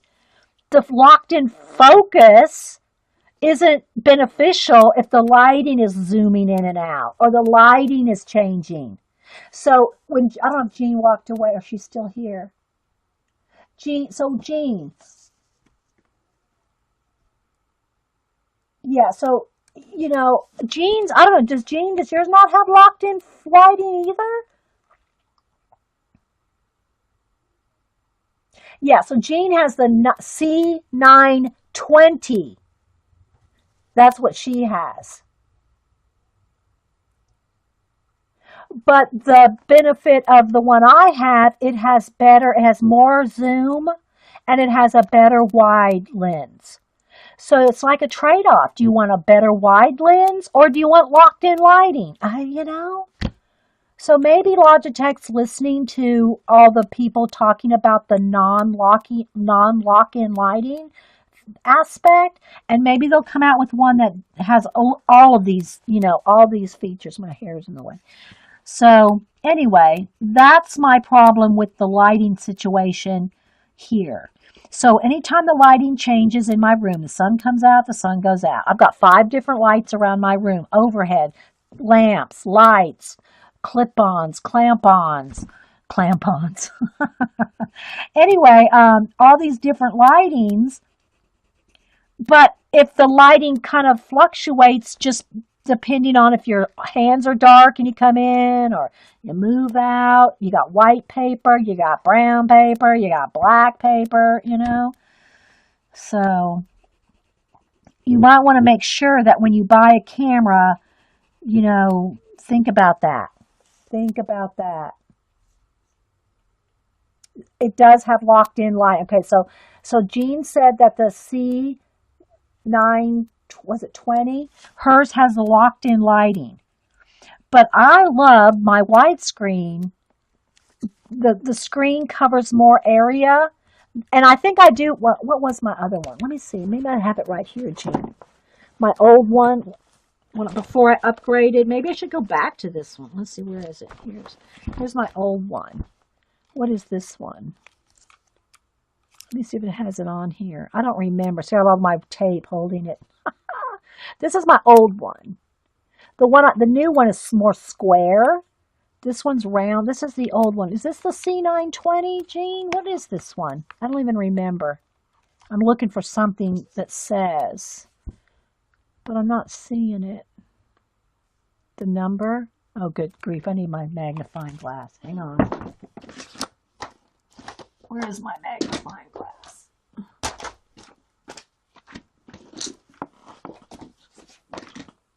Well, I don't know where my magnifying glass is, so I can't read that to tell you what it is. It's so tiny.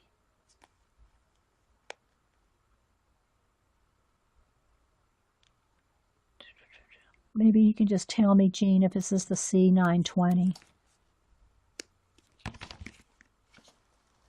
Is this it, Jean? No, it's not. This is not the 920. Okay. The 920 is a rectangular. Yeah, mine's my C. The one I'm using now is a C930E. It is a rectangle as well. This is my old one, so I don't even know what this is, Jean. Anyway.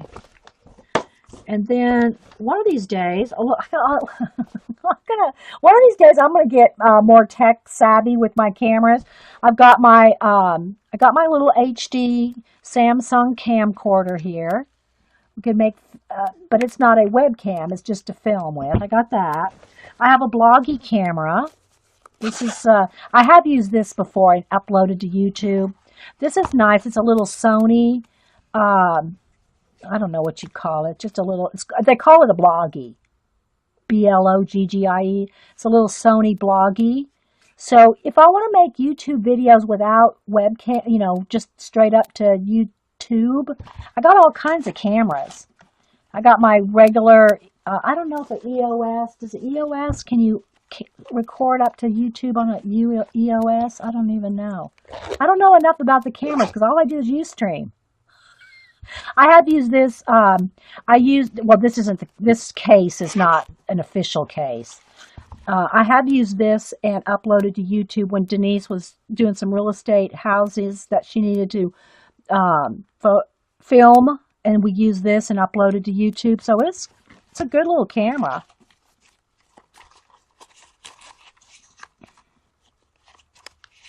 You like the 920? The only thing I like about mine, Jean, but it is frustrating. I love my wide. I get a bigger screen. My screen area here is bigger than the 920 gets. I mean, I've watched all the videos, on all the different benefits of each one. Let me put these cameras back up here. Hang on, guys. Sorry, I'm bumping. Oh, good grief. Let me do it later. Can't get it back in the shelf. I'm just knocking everything around. So, yeah, now Jean's on a Mac too. That may have something that, that may have a, I'm on a PC. Jean's on a Mac. So that probably does matter too, right, Jean? And if any of us have problems with any Apple products, we hit Jean up. Because I have an iPhone and an iPad, but I don't have a Mac computer. So Jean's the one that we hit up for any Mac info, or I should say Apple product info. Hey, Ella. Okay, so let me okay, here's one more flower area. Gotta get in this area here.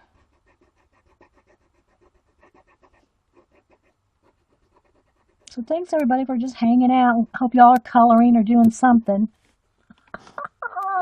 I'm going to be using my new pencils. I'm still petting them here. I need to try to sharpen one. That's what I need to do. But they're not ready to sharpen. They're not ready to sharpen yet. Okay, let's see. I'm just looking. No. I think this area here needs to be black. This outer edge area. Right along that edge.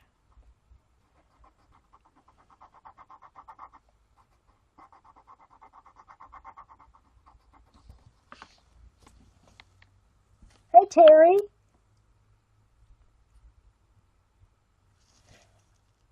Yeah, and Jean is mentioning that's a good point, Jean. If you are using a Mac and a webcam, you do have to get some apps to do webcam settings. It's like my software just is, just go right to the site and download any webcam settings. But I think Jean is saying with a Mac, you have to have webcam settings. So you can, to change the focus and the brightness and all that, you have to download an app if you're on a Mac with a webcam. Does vegging count? Vegging counts, Trina. Hey, Trina, if napping counts, Jean, napping in my show counts, vegging counts. Oh, thanks. Yeah, it was fun having Darcy. It's been gosh, I guess it's probably been, well, I guess it was when her and Sister Woman were here. Well, how long ago was that? A year? I think that was the last time. And before that, it was probably a year before that when Denise was here. Maybe not quite a year, maybe 9 months. I only have one visitor a year. Paula visited me 1 year. JJ and Sister Woman visited me 1 year.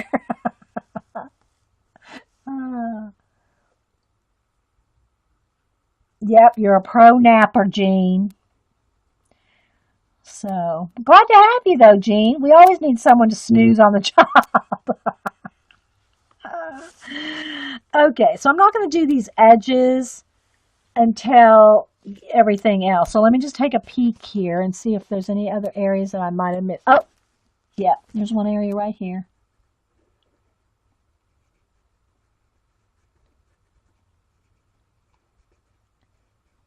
And again, if anybody wants to stream, Joycey apparently, I don't know if she has laryngitis or what, but somebody said she lost her voice. She's not streaming today, so Pack or Die tried, and she was having problems with her camera recognizing, or her Ustream recognizing her camera.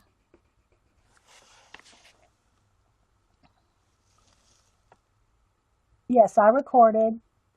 Yes, I recorded now, and I recorded last night. We've been here going on 2 hours, and I found for me Ustream. People say they can go up to 3 hours. Sometimes it seems like my Ustream stops at 2 hours and 50 minutes before I have to start a new one. And it's no big deal just to make a part two, but that's about what you got, around 3 hours. Ash has a cold. Well, good grief, girls. You streamers going to have to get healthy. I can't pick up the slack all the time. Yes, I did get a new modem this morning. The guy was really nice, too. Nice young man. Talked to him for a long time. He showed him some of my artwork. He talked to me about his martial arts. And it was nice. We got to chit-chat while he was putting in my new modem. Apparently, because I kept having buffering. Now, I don't know that it had anything, because I don't think it had anything to do with my Ustream, because the only person I really have the problem with staying connected on Ustream to without freezing is Barb's at 2 on Fridays. So I don't think it was my my modem that was affecting that. Of course, it could have been. That's why I'm anxious to see on Friday. See how, oh, dang, I won't be here on Friday. Ugh. Well, anyway, it'll have to be the next Friday, I guess.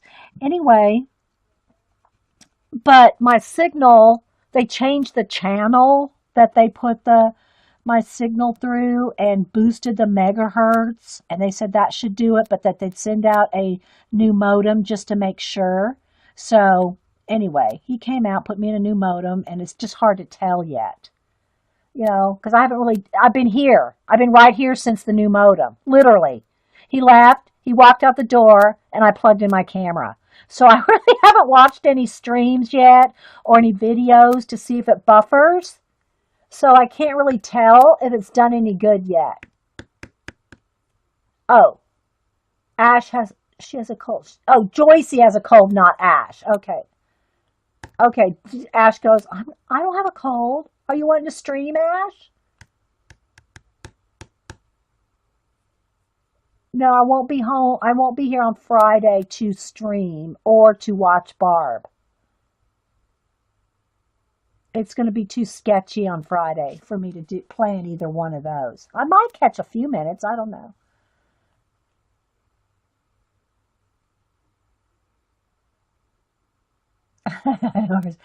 So, yeah, Ash goes, no worries. But if I get a cold, uh,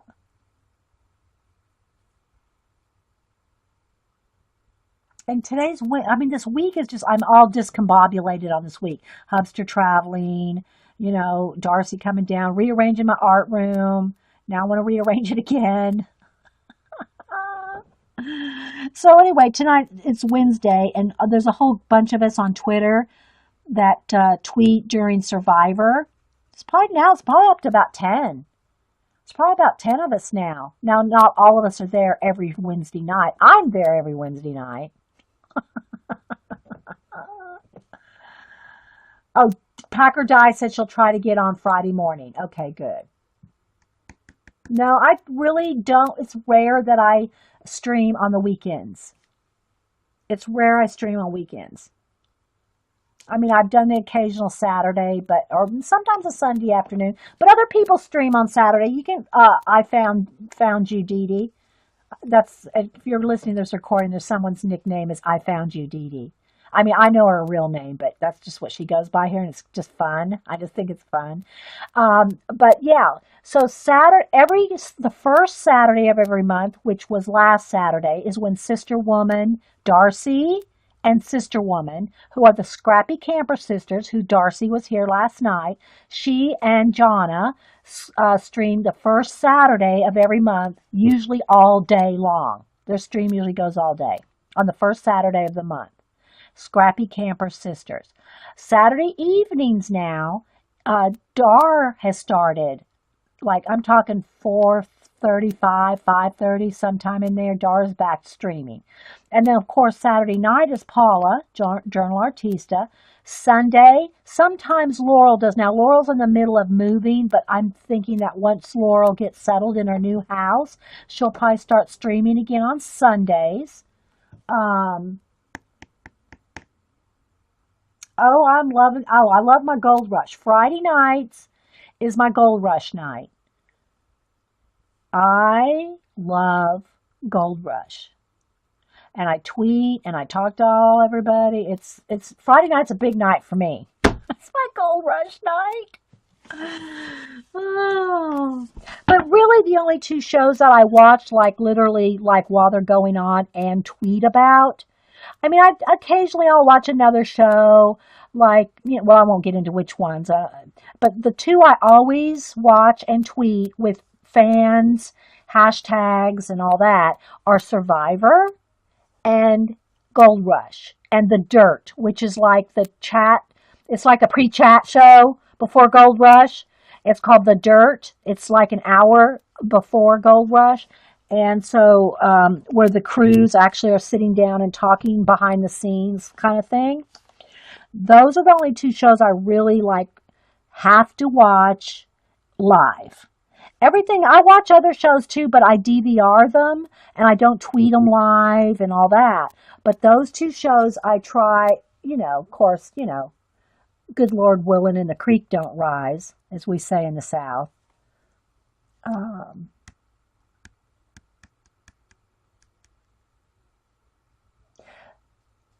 Love the all right. When you're saying that one, Ella, are you talking about the Oak Island? I'm not sure which one you're talking about there. I like the Oak Island thing that it just season 3 started with the two brothers searching for the treasure on Oak Island. But any of those, I don't mind DVRing and watching. And I can fast forward through commercials and all that. The only things that I like to watch live because I'm tweeting live is Survivor with all the girls here in our group that watch Survivor. And then sometimes, I'll do a little bit of fan, hashtagging with some fans and Jeff Probst during that, but not as much as Gold Rush. With Gold Rush, it's like all about the fans. I'm all over that. and sometimes and the crew because the show's already been filmed. They're back home now, so we're watching what happened in the summer and spring and early fall, and so they're all home. So a lot of the crew tweets now. Oh, and for those of y'all that didn't see, I did finish Juan. I posted it on Twitter and Facebook, but if you don't follow me on those things, let me show you here. I finished Juan as a new member, a new crew on Gold Rush, new crew member, and so I did finish him. So here's my drawing of Juan. He's a new member of Gold Rush, and I tweeted it to him and he liked it. I told him I'd retweet it on Friday night during the show. Because I think I've drawn, there's a few more, I won't say obscure, but not as prevalent on the show, a few mechanics and things that I can probably still draw like from last season. But now there's some new crew members this season that I'm trying to draw. So I think this makes number 28 of all the Gold Rush drawings I've done, including Parker's dog and Parker's granddad. But anyway, this is Juan. Terry goes, oh, he's pretty. Love me a Latin man. Yeah. Okay, so okay, girls, you cougars, back in your cages.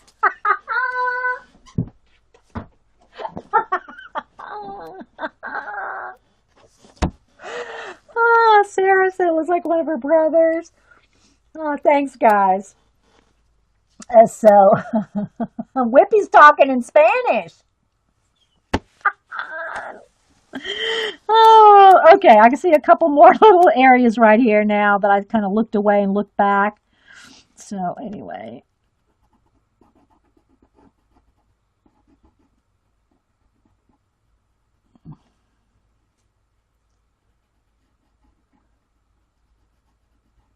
All right.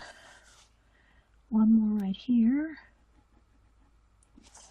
Okay, so I just kind of got to go through here. Oh, there's one right there. It's easy to miss those tiny little areas. But this is relaxing to me and just chatting with you guys, because a lot of times when I'm doing the projects, it takes a lot more concentration and I don't see near as much of the chat. I think I keep up with probably about a third of the chat when I'm really like into something and watching chat. But now when it's like this, I can watch it 100%. You know, I can see 100% of the chat when it's like this. You're talking about the Dutch man on Gold Rush, Tony. That's Tony Beats. Let's see if I have his. I got a picture of him and his daughter. Hang on. It's in my other book, though. Hang on. Because my other sketchbook. Now, see, now you're getting me off on Gold Rush. Hang on. Tony Beats and his daughter. He's the Dutch guy. When you said Dutch, I'm thinking the Lost Dutchman's Mine. So that's what I was thinking, Oak Island and all that. So there's Tony Beats. And this is on a 12 by 12 paper instead of in the sketchbook because I wanted to put two of them. That's his daughter. And so because I'm putting two faces on, this is a 12 by 12 paper rather than the 9 by 12 where I put just one face. So just so you can see, that's Tony and his daughter right there. Don't make me show them all to you. And then this is the Hoffman crew. This is there's the dad and the son. This is Todd, and that's his dad. So anyway, I won't go through them all. You can see they're all on my Facebook. I have a Facebook album with all my Gold Rush drawings. And it's public, so anybody can go look at it. Okay. Tony's, he's crusty. I call him Crusty, Lynn. Let's put it that way. They have to bleep a lot of Tony's conversation out. He's crusty.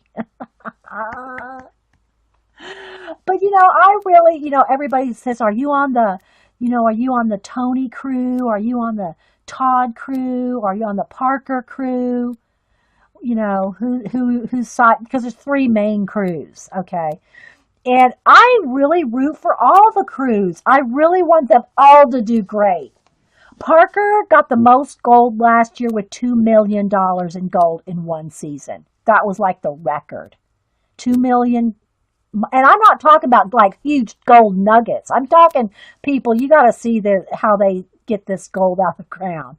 They'll go through truckloads of dirt through the wash plants to get the fine granule gold. I'm not talking about these big nuggets.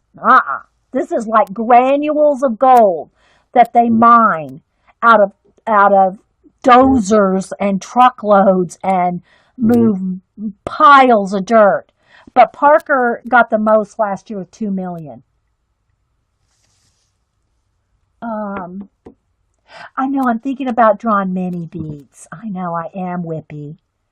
Many. There's a couple people on Tony's crew, and now Gene Cheeseman, the cheese man, he's moved over to Tony's crew. Parker's having a tough season this year. Yeah. Oh, Sarah, let me show you. All right, Rabbit Trail. So I did buy the Gold Rush magazine. It's Discovery magazines, and I know there's going to be a glare there. But anyway, so there's Parker, and there's Tony, and there's Todd. Those are the three main crew leaders. But in this magazine, even if you don't like the show Gold Rush, in here is all kinds of other kind of treasure hunting.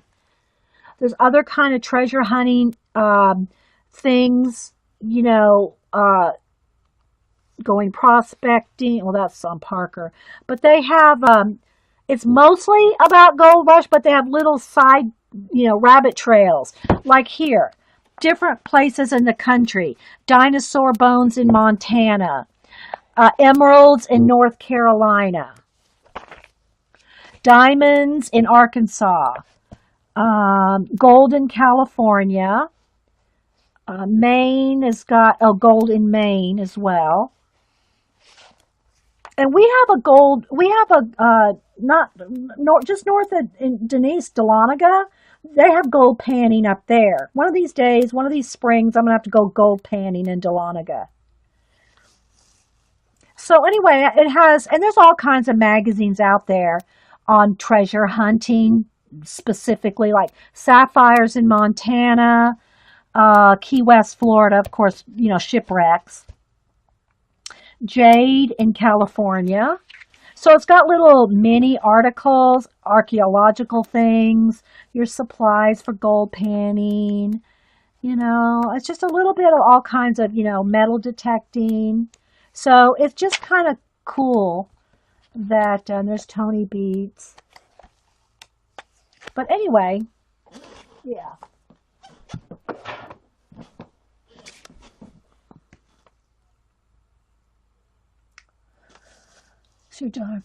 Oh, okay. Well, I'm sure some of y'all can hook up with each other. You're moving to Portland. Gonna see if you can find one. Yeah, I got mine at the grocery store, actually, Orla. The Gold Rush magazine. It's out in the bookstores now, but the first place I saw it was at my grocery store in the magazine section. So, yeah. I don't want to go diamond hunting. Husband won't go to Arkansas. Sarah said she wants to go diamond hunting, but her husband won't go to Arkansas. Okay, let me get back to looking this over real quick. Oh, there's another little spot right there.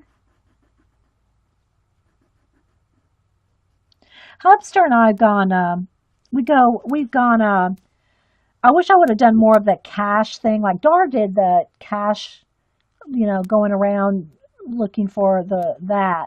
But we've gone like metal detecting. Now my metal detector's probably like really outdated now. But one year, I got to tell you this, we went to Savannah one year. Well, try to go to Savannah every year. And we have relatives there and everything. And I want to take Darcy to Savannah. Darcy swears if she goes to Savannah, she'll never leave Savannah. And it may be true. But anyway, Denise, this is when she was pregnant. Was she pregnant with Cam or was it Boo? my daughter Denise, and we went metal detecting. It was like, I think they had just had a storm or something, so it's like more apt to find washed up treasure and stuff. So we went metal detecting. I think she was like 6 months pregnant. And so we're on the beach and had our little shovels and we're gonna dig and so we got a good beep on something. So we started digging and digging. We're no experts, we just kept getting a beep and we just kept digging and digging and we were like 3 feet down. We're practically both sitting in a hole on the beach, starting to fill up with water. And then some like professional metal detectors came by and just looked at us like, those poor girls, bless their hearts. I know they had to be saying bless their hearts. Because we were sitting like in a 3 foot deep hole. Because we had such a good beat. We never did find anything in that hole. But, yeah, Savannah is beautiful, Ella. But anyway, but yeah, humid. Humid as can be, yeah. You like Savannah too, Lynn? Everybody loves Savannah. So anyway, yeah, me and Denise, just by 6 months pregnant, we're digging to China. Oh my goodness. All right, so, here's one more little area. Let me just kind of scan all the way around real quick. Oh, little area right there.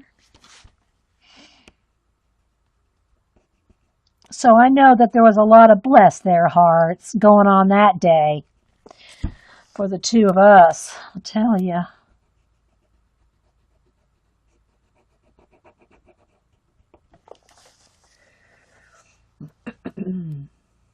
Okay, Uli. And hi, Uli, by the way. Yeah, I could probably use some food too. I haven't eaten yet. The cable guy came, I came straight to streaming.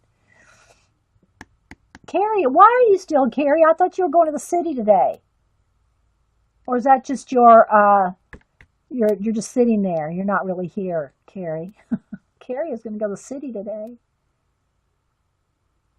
Learn shading.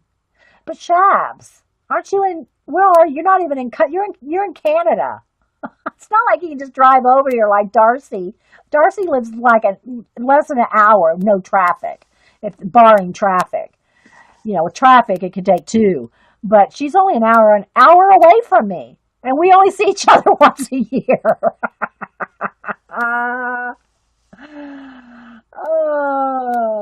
Will I put a gold tooth on him? I guess I could. I don't know. This is for Martha. It's for Martha. I don't know if Martha would want a gold tooth skull. That's a good idea. That is a good idea, Whippy. But since I'm giving it to Martha, I don't know.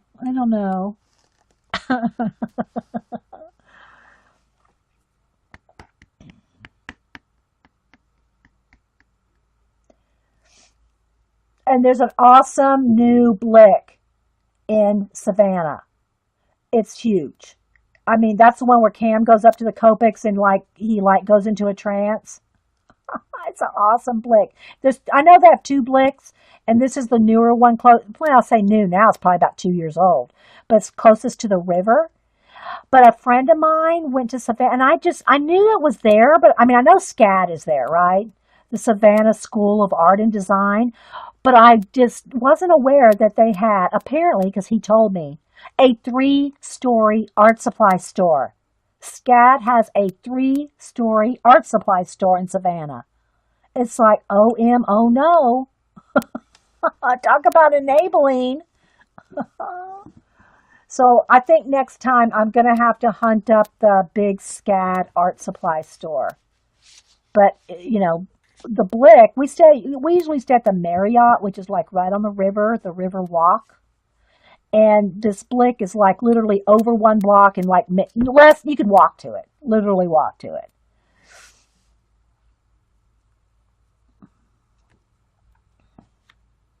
Your next door neighbor's a grad of SCAD, yeah. They have a extension here in Atlanta, too. Okay, let's get back. Let's talk about the School of Art and Design and color in our color book. I'm sorry. I love my coloring. Just gotta say, I don't care. I love my coloring, and I don't care what y'all say. Makes no never mind to me.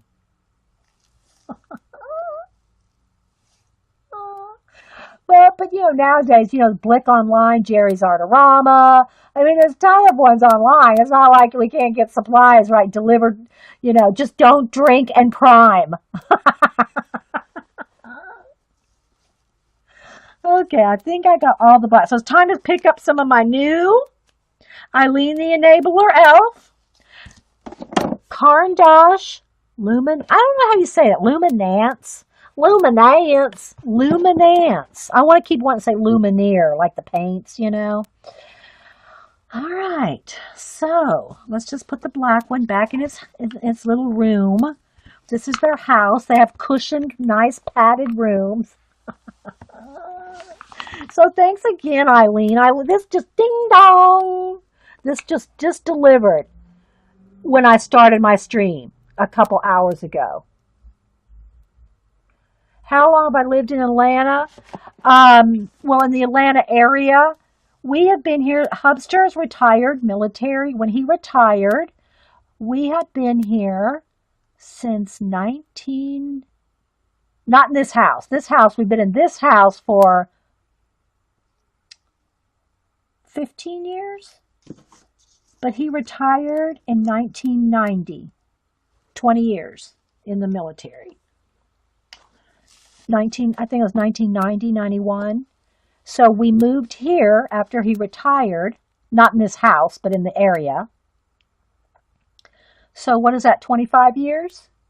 I cannot believe he's been retired. Well, when I say retired, after he retired, while he was in the military, he was going to school for human resources. So he got his master's. He was going for his PhD, and he was going to school the whole time we were in the military, here and there and here and there. Wherever we moved, he'd take a few courses here and there until he finally got his bachelor's degree, then his master's degree, and was working on his PhD. So he's been in HR. He's been at HR, Human Resources, since he retired. So it's not like he retired like literally at 40. So he's been in HR for 25 years. Yeah. And I grew up in the military. My dad was in the Air Force. So when you see me post things for Veterans Day, supporting the vets, the military, the soldiers, all that, yeah. I'm all over that. I mean, I'm all over as far as I support them. So, yeah, I would love to go to Oregon and visit. Isn't it in Oregon where Powell's is, Sarah? I follow Powell's online, and yeah, Powell's looks like the most awesome bookstore ever. Seriously, I think it's in Oregon. Is it Portland? Where is it, Sarah? Powell's. I can't remember. You too, Ella? Yeah. Okay, so let's see here. You can kind of see, and it does look like a little bit of pink, but it's pure white paper, but it's kind of flashing out a little pink. But I think you can see where we've colored all the black. And so we probably have about 30 minutes worth of time left to do some coloring. Again, I know I'm not going to finish this. I'll finish it. I can finish it today, but I'm not going to finish it here on stream. Portland, yeah. So Powell's is your happy place? I can imagine, Sarah. I'd probably be living there.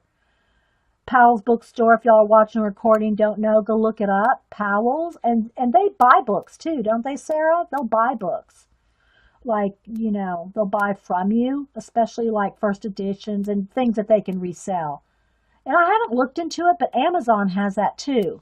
You can sell your books on Amazon and then resell them. I've only seen, I think, 2 girls that I've really paid attention to that do that. They'll talk about their books buying and book selling. Like they'll buy awesome books for like on clearance at bookstores for $1 or $2 and turn around and resell. And just look it up on YouTube. I don't really follow them. I mean, I like follow them, but not like keep up with them. But they resell books. Oh, now they'll go. Oh my gosh, why are you telling everybody our secrets? Well, I guess it's not a secret if they're on YouTube, right? Talking about their book unboxing, book hauls, and book reselling. Anyway, yeah, but Pals does it. Yeah. Okay. So let's get on to, I wanted, like I said, some of these little pink, I want to do these little rose things, these little chrysanthemums, or I'm not sure what flowers are, but I want to do this particular flower. I'm going to do a base coat of pink. So again, when you're coloring these tiny little areas, see all those little lines? You don't have to color every little line. You don't have to get in there with them. You can, with a marker or a gel pen or a Verithin and color every little line like that. I'm going to show you how you can do this real quick. Okay, and I'm only going to use maybe 2 pencils. Okay, so I'm going to start with pink, and I'm just going to put a whole base coat, barely pushing. This is the new ones. Oh, Eileen, you're so bad. You're such an enabler. So I'm just putting a thin coat over the whole flower. Okay, and I'm having to get used to this. I don't want to, I'm not pushing near as hard. Well, not that I push very hard with the Prismacolors either, because I do keep a light touch with my color pencils, but these just feel different. The Caran d'Ache Luminance. And so they just feel different. So I'm just having to kind of like get used to them, because it has a different feel and a different pressure than the waxiness of the Prismacolor. I know. I do like them. That's what I was saying, Jean. She's got me enabled. She's got me enabled. I can't afford $600 boxes of pencils. No, I can't afford it, Eileen. All right, so there we go. So there's just a solid pink, right? Oh, yeah, thanks. Lynn goes, and they look nice in your hand too, Dee Dee. You're just as bad, Lynn. You're as bad. I've already pet them, sniffed them, loved them, touched them, petted them. I haven't licked them. I've kissed them. I haven't licked them. Sandy Jones, did you lick them? All right, now what I'm going to do is I'm going to try to just stick to this box for right now. So I think I'm going to have to do let me do a test with these 2 colors here. I took out it's kind of like a sienna, and maybe it's like a maroon, okay? I'm going to just, I don't want to do it on here. Here's my paper. I want to just do a little, to see what colors they are. I'm going to have to make me a chart, of course. I always make a chart with every new color, pencils, paint, whatever. So I don't know what these colors look like, is what I'm saying. So the sienna is it's kind of like Georgia clay in the acrylic paint version. It's a little more orange, and I'm sure they have a darker brown color, more of a sienna color in the full spectrum. This is just in this set, it looks kind of like it's not as brown as a sienna. Okay, so I'm going to see about this color, which looks kind of like a maroon. I'm trying to find something to go with my pink to blend the 2 together. So this is more, it's kind of like, it's not quite maroon, it's not brown, but I'm going to use it with the pink. It's probably more, let me go over it with the white just to kind of lighten it and see what it really, the true color, Yeah, that'll work with the pink. Okay, so I'm going to go with that. And again, I don't know what color it is. It's 6901. What does it say on there? I need my magnifying glass to see these tiny, especially with the light. It's not quite an alizarin crimson. What is that called? I can't read it, guys. Sorry, I can't read that. Let me see if I can read this one. Or is that even the name? That may not be the name of the color. Anyway, It's 6901. It's kind of a maroon, and I'm going to use that for the shading, the shading of the in the pencil. It's not a moron. So I'm going to use my pink, this maroon color, and the white to shade in. And again, it's better if I bring it up to the camera rather than bringing the camera down.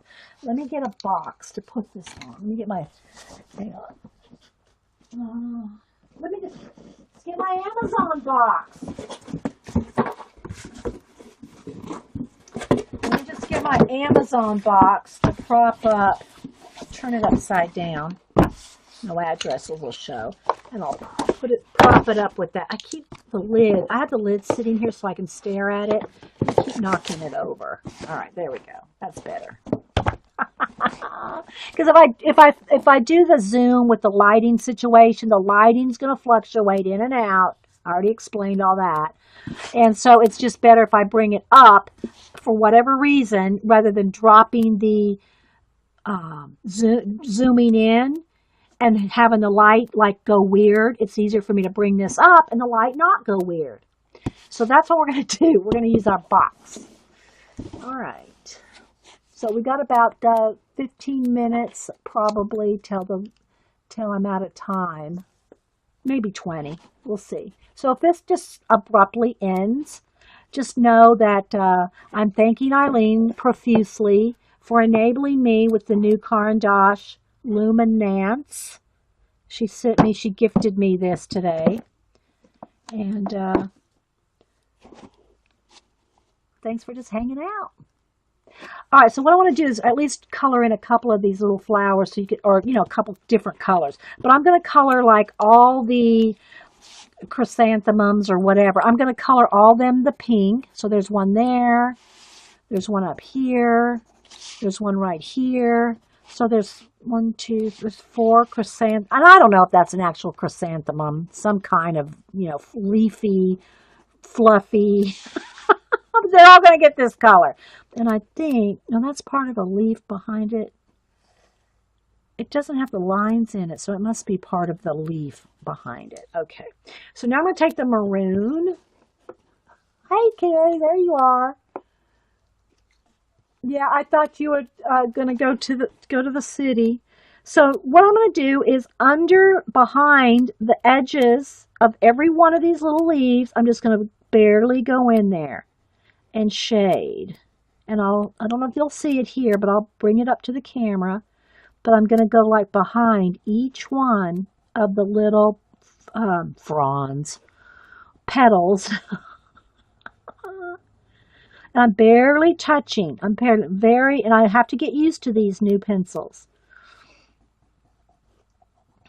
So I'm just going to shade behind each petal, not in any particular order, just where.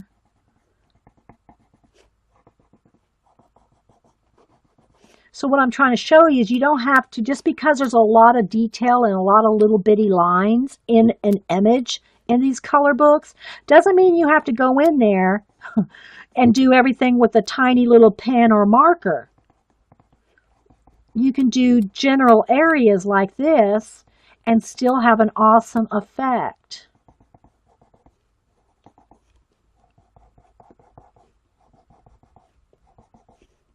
Without doing microscopic coloring, which it seems like some of those books are really like trying to get you to do. Right? Who else is on today? That's all I know that's on today. Like I said, Joyce is usually on at 1, but since she's not feeling well, she has a cold, but she's usually on at 1. And I just kind of since I knew she wasn't streaming, and Packer Dye couldn't get her camera to connect with Ustream this morning, and Packer Dye doesn't have a lot of time to fussy with that stuff. She had 1 hour to stream, and 30 minutes of it was taken up trying to figure out the camera, and it didn't work, so she had to leave. So I'm just wanted to test out my new modem and the, bandwidth and the strength and whatever, All right, so I'm just kind of going in there. All right, so I went under every little petal. Now, if you want to accent certain petals, you can kind of like pull some of that out. So it's not just like just a line behind. In other words, you can kind of start pulling it out a little bit. And I'm barely touching. I mean, this pencil likes just coming right off. The pigment is coming right off onto this. And this is just like copy paper thin. This is just like copy paper type. I tore it, cut it out of the book. And then some areas I might want to push just a little harder just to get a little bit darker. A couple little areas that are really dark in there. Right in the little, like, the darkest shadowed areas. And the little points where the petals meet. I'll hold that up too before I do any more blending. And again, I think that's a leaf. I'm going to color it as a leaf. Anyway. All right. See how I just got a little darker right in where the two meet? Like right there. Right there. I just got a little deeper color right in some of those point areas right in there. Okay. Now I'm going to go back to my pink and kind of go on top of the maroon and blend in from the maroon into the pink. Okay, so let me just do one little area here so you can kind of see where, right there. So I don't know if you can see the difference between, say, this and that. It may not show up very well. So just take a look right here at this right quick. Now I'm going to go in here and put some in there so you can see the comparison. So I'm just going on top of the maroon and kind of pulling the maroon and adding a little darker pink. So I'm just kind of blending the maroon and the pink.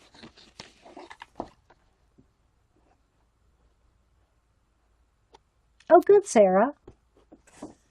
All right. Now, before the stream stops, I want to get in here with the white. And I always double check my white to make sure there's no pigment on there from any other color, because you don't want to drag any pigment. Like if I went on the black here and then pick some up in here and then go over here, it's going to get the black on the here. So now I'm going to go on here with the white and just add a touch of hot. Now, again, I'm not trying to stay in those little bitty lines. Let me see if I can show you what I'm doing. So you can see the petals. Look at the petals are going this way. Okay, see the little tiny petal lines are going this way? When I'm coloring it right here, though, I'm going across like that. I'm brightening it up right over the black line. Who is that? Oh, I don't know. So, and then if you can just kind of go back and forth between, I'm just using 3 colors. I'm just using pink, maroon, and white.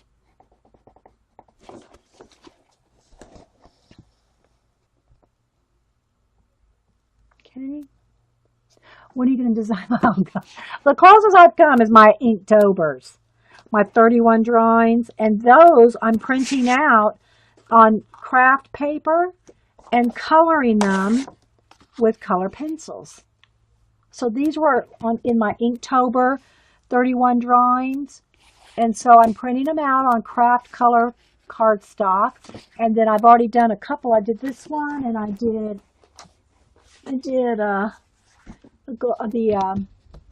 clownfish. Those are the only 2 I've colored. I printed out the sea turtles, and I printed out the angelfish, and I printed out the starfish. So I'm going to color them all eventually. But those are the only ones. And I bought, the craft cardstock was on sale at Hobby Lobby. This is normally, let's get the light up. This is normally only $4.99 for a pack of 50 cardstock. And it was on sale and it goes on sale all the time. Michael's and Hobby Lobby. It was 50% off. So I got it for $2.50. But I just haven't had a chance to really think about putting them on a PDF or something. And, I thought about it when I was doing the Inktober. when I was doing the Inktobers, I thought about doing them into a color book, but I, hadn't really got enough time to really have gotten into thinking about it. I've been too busy coloring. So again, I'm just going back over the maroon, pulling out some of the, and see, I'm not necessarily going with the lines that are on the color book. You can go across the top of those lines, especially if you have a light touch. You're not really bearing down and covering up the little illustrative lines in the image because you're doing such a light touch. But what I'm trying to show you is you don't have to get in there with a little tiny gel pen to color a pretty flower. Just because it's got a lot of little detail lines doesn't mean you have to color in those lines. You can color outside the lines. You are the boss of your color book. So yes, I'll show you the cover of the tattoo book again. You are the boss of your color book. Don't have to color it. Just because there's some lines a certain way doesn't mean you have to color them that way. So there we go. So it's a little chrysanthemum type flower. And again, I'm just using the new Caran d'Ache pencils that Eileen, I was going to say enabled, but she gifted me. Because now she knows I have to buy more. So this is the cover of the book. Ultimate Tattoo Color Book. I got it at Books A Million. And it's thick. It's a big, thick book. But the paper's thin. It's like copy paper thin. So, but it's one-sided. It is one-sided images. So, but it's thin. So any marker is going to go through this. Okay, it'll go through. But I plan on cutting them out, tearing them out, cutting out the images, and using them in my art journal or my glue book design thingies and all that. But, see, like, look at all those little birds. So, anyway, Darcy also got this book, and I think it's $16.97. I'm sure you can look on Amazon. Ultimate Tattoo Coloring Book. Amazing Body Art Imagery to Color. Who's it published by? Chartwell Books is who put it out. So you can probably find it on Amazon. Now, if you do use Amazon, don't forget, guys, y'all all here, and if you're watching the recording, our friend Paula, Journal Artista, has a store, an Amazon store. So if you use journal/038-20, then Paula gets a couple cents off of the purchases. Now, it doesn't cost you any more. She doesn't know what you buy or anything like that, but Amazon cuts that check, so to speak. So it doesn't raise the cost of anything you're buying, is what I'm saying. So check out Paula. Yeah. Journal Artista on her website. She also has some Amazon, not just her Amazon link, but she also on her A store, she has recommendations and her favorites and broken out by topic and stuff. So check out our journal art. We call her our Journal Artista. We claim her. And Paula has visited here. She did get to visit me a couple years ago when she came down here on business. So anyway, guys, so I'm going to do the same thing I did here with those pink flowers. I think I might have time to do maybe one other flower. I think this is like an iris. Again, I'm trying to just use the colors in my box here. So I think what I'm going to do is now I'm going to go in with lavender. I only have 20 colors that I'm picking. I'm trying to stay in my new colors, Let's go with the lavender, and what's this? Let me check it out here on my little tester sheet. This is like a lavender, which I want to do these like, I don't know, some kind of irises here. So I'll use this white, and then let me test. What's this one? Ooh, that's pretty. It's kind of a brown. Again, I'm not sure the names. I'm going to have to get my magnifying glass out to see if the names are actually on here. But it almost looks, might be a brown or a very, very dark purple. But I'm going to use it as a dark purple. So I'm going to use that, my lavender, and my white. Let me keep those two separate because I want those two to be for the pink flowers. So we're going to go in here again. I'm going to take the light lavender and I'm just going to color that whole iris. Maybe not the very, very center. That might be yellow. You know how those irises have the yellow stamen in there. So I'm not going to color that, but I'm going to go all the way around everything but that center little iris area.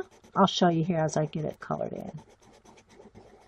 And this I recognize as that's like an iris bud. So that'll be coming out of the green. So let me just put a coat. And I'll do all the irises the same. So all the flowers will be consistent as far as the type. And I don't know, I mean, I'm thinking this is a bearded iris, but don't quote me. I'm not a botanist. Just like I said, when I'm doing the birds, I'm not an ornithologist. When I do the bugs, I'm not an ichthyologist. Okay, so I got a light coat of lavender, except for where I'm going to put some yellow in there for the bearded iris part. They could be orchids. Well, now they're bearded irises now, Whippy. They could be orchids.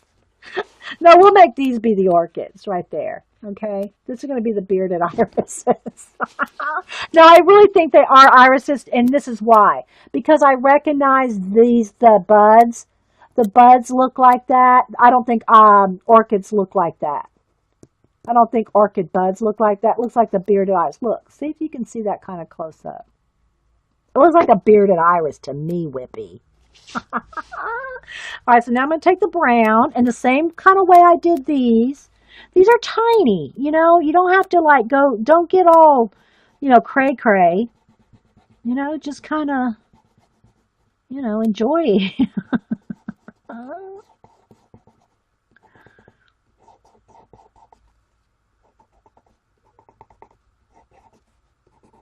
You're the boss of your color book.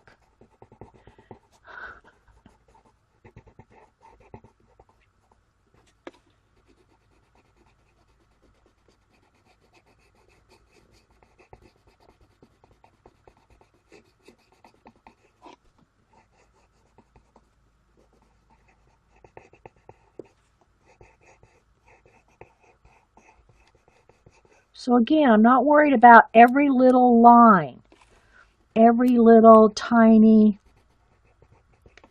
you know, staying in those little bitty lines. I'm just kind of shading with this. I guess it's kind of a deep, it's kind of like a purpley brown. I wish I could know the colors. I'm going to have to look these up. I'm going to have to start a chart. I have to start a chart, Eileen. Maybe a little bit in the bud there. So, all right, so there's the, now I put in some of the shading there.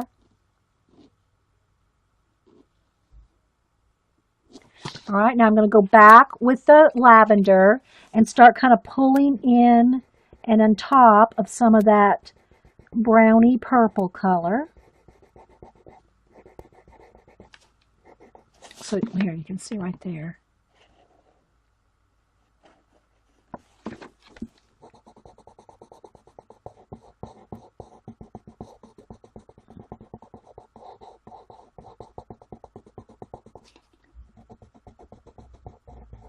I'm going to have to post this new tattoo color book on I have a color book album on Facebook. And again, it's public. Anybody can go. It's all my color books, and when I collect them, add a new one, color a page in the color book, or if I cut something out, if I color something and cut it out and use it in an art journal or some other book, all that is in my color book Facebook album. Okay. And there's all kinds of color book people to follow on Facebook too, if you really want to, you know. All right, so I'm going to make sure that's green right in there, those little stems. All right, so you can see how it's shading in. Now let me go ahead and put some white on there too before the show ends. So I'm going to go in here and just blend in some white highlights. Again, I'm trying to use my limited palette here of the 20 set that Eileen sent me. So now I'm going to get a yellow, kind of an orangey yellow. And I'm going to put a little bit of that orange in there, kind of a yellow orange. Then I'm going to get the lemon yellow and kind of get in there with the bearded iris kind of area. And I don't really remember which parts are yellow and which part are, I just don't really have a picture of one in front of me. But I'm just going to add a few shades of yellow and maybe even a little yellow ochre in there. Okay, so I'm just going to put a little bit of yellows and oranges and ochre in there in the center. And then I'm going to take my lime green and color in that whole stalk with the lime green. Then I'm going to go back and shade with the darker green. Let's see what color green this is. Kind of like a forest green. So I'm going to go in there with the forest green and just pull in a little bit of that. Looks awesome. Then I'm going to go back with the lime green and blend that forest green in. Isn't this fun? It is to me. So there you go. So you can kind of see the lime green, the forest green, and then a little bit of yellow in there. And then I might go in again with a little bit of the maroon and just kind of, or the purpley brown, and kind of do a little bit of shading on top of the yellow just to kind of push that back a little. So you kind of see there? A little bit more of the lavender.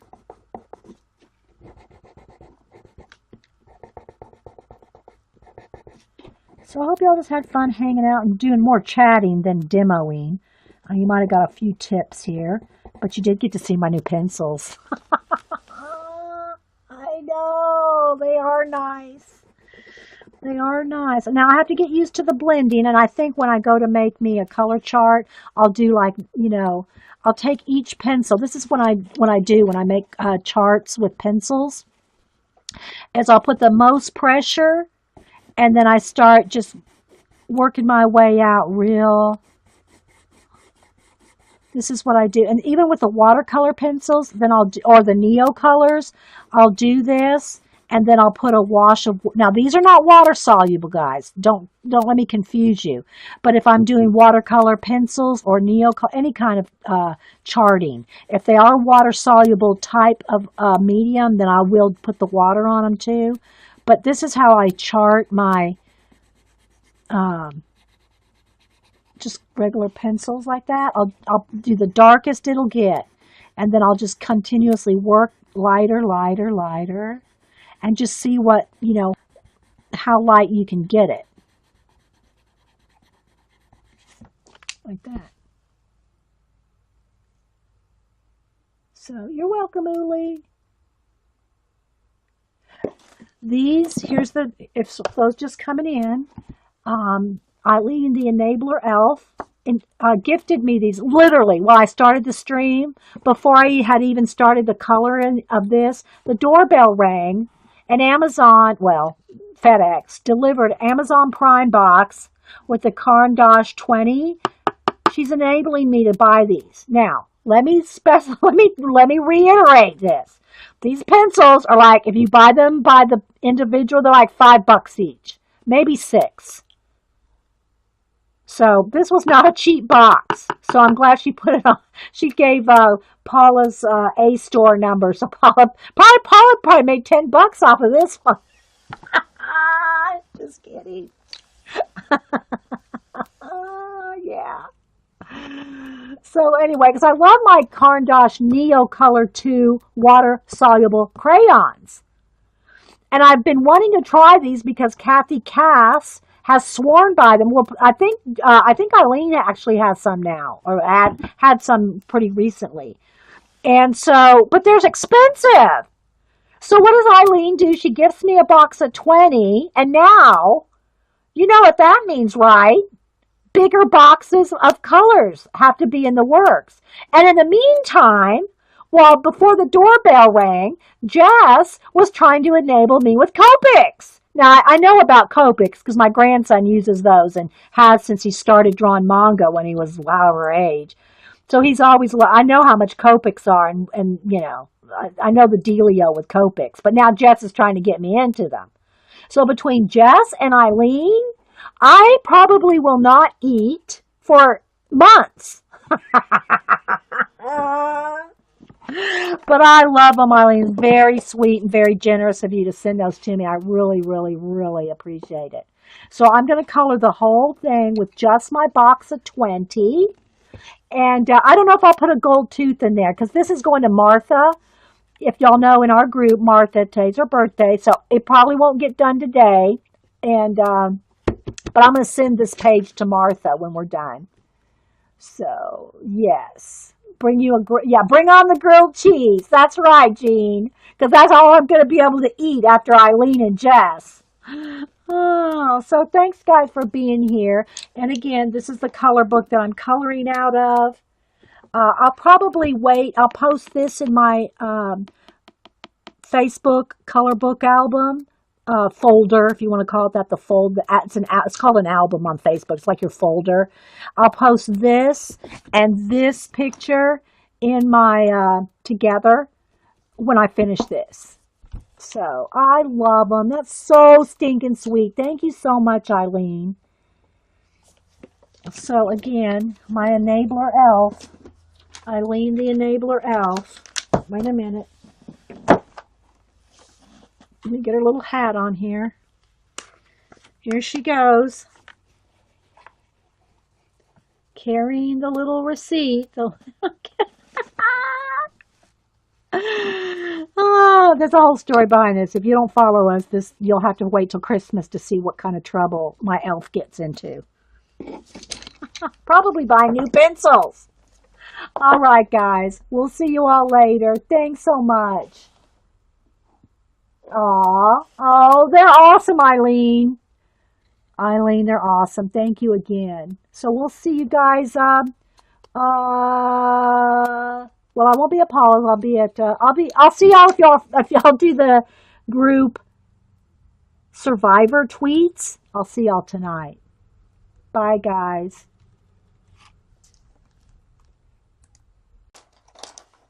And Sharpies have a tendency to kind of go gray or blue. So we'll see. But it's a one-sided, so it doesn't matter if it goes through.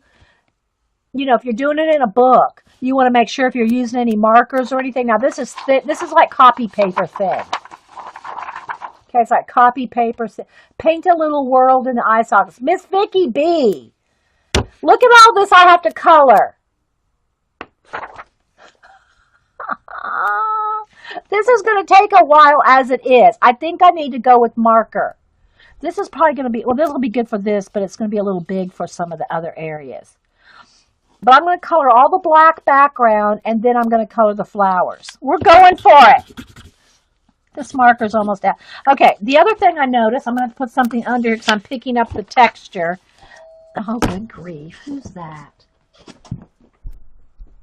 Is that my cable guy back again? Hang on, guys.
Okay, I do not, hang on. All right, it was FedEx delivering an Amazon Prime box. And I don't know if y'all saw that thing on Facebook. And I don't, I know I didn't order anything, but let me say, I saw this thing on Facebook. It said, don't drink and prime. I think it was Mel. And it showed a picture of someone's front porch piled up with Amazon boxes. And the caption was, don't drink and prime. Somebody just sent me, and I don't see an address. It's Eileen. I just saw this. Eileen. ETEE. It's a gift from Eileen. Look what that girl did. Eileen. Oh my gosh, Eileen. We were just talking about these and that they're too expensive for me to try. So Eileen. Oh my gosh. Let's bust them open, people. We're using them. Thank you so much. Try the white. Sandy, don't open it. It's sticking. Oh my God. Eileen, I've never even seen one in person. I've never touched one. We got to pet it for a minute. Oh my gosh. They just delivered it right in the middle of the stream. How perfect is that, Eileen? So Eileen is my enabler elf. In this case, she's going to enable me. She started me off with 20. Oh my gosh. Jess is going to make me buy Copics. Oh, let's pet for a minute. Wait a minute. We got to pet it for a minute. Well, I'm not going to lick them, Sandy. Sandy. You have no idea how hard it was not to say anything while I was talking about it. Yeah, because before I hit record, guys, I was talking about the kind of pencils I use, the 3 different brands I've tried. Well, 3 major brands I've tried. And we're talking about the Caran d'Ache ones, the Luminance, that Kathy Cass swears by. But they're like $5 or $6 a pencil. And so I said, I've just never seen them in my local stores, my Blick or anything. So Eileen, pet it, smell it, listen to the angels singing. Yes, I hear them. Don't make me try to make an angel singing sound, Vicky. You'll run from the room, Miss Vicky B. Well, wait for it, guys. We're going to enjoy the moment. But anyway, so let me ask you, Eileen, were you drinking? Did you drink in Prime? Okay, there we go. All right, good morning, everybody. Welcome to Coffee and Art in the Morning. This is an impromptu, and we're going to color something out of this tattoo coloring book that we got. I say we because Darcy Glam and she was here last night. We did a 3-hour stream. And we had gone to the bookstore, and this is the one we bought. We each bought this one, and we colored in it last night. So anyway, today is one of our friends' birthday. Her name is Martha. Martha loves the skulls and the sugar skulls and Day of the Dead stuff. Frida, and let me show you while I'm here. Let me show you this. I have it, keep it hanging on my wall. This is one of the things that Miss Martha made me and sent it to me. It's a Frida spoon. It's a spoon that she's painted, there's her signature, and embellished, wire wrapped, beaded. That's the hanger right there. So let me kind of take you through it. And I know my light's going to be different on each thing. But this is what Miss Martha, there's a little skull right there, a little skelly there. And then this is all hand painted by Martha. It's a little, there we go. So Martha makes these, and this is one she gifted me. There's a little bird right there. Isn't it gorgeous? Yes, we streamed last night, Vicki. It's recorded. Me and Darcy Glam came over. So this is made by Miss Martha. You can see it's a large spoon. There you can see the size of it right there. And I keep it hanging on. I have a Wallow Pride, I guess, where some of the hanging things that people send me, I keep them hanging right there at the entrance of my studio. And so this hangs proudly right there. So anyway, so it's Miss Martha's birthday, so we're going to color this for Miss Martha. All right. Let me hang her back up. And I have no plans, no anything to color them. I'm thinking though, I think I want these in, and Vicky's here. She likes the skulls too. Don't you think, Vicky, that in the eye socket and the nose and the side of the mouth there should be black? Wouldn't that be the best to have that all black in there? And I'm wondering if I should just color it in with a Sharpie or paint it in with black paint. You know, in those areas, because that'll really make the brightness of the flowers if we color the flowers really bright. And sorry guys, it is going to keep flashing out every time I move. Let me try to refocus it though, because now that I've moved, let me get something to focus on here.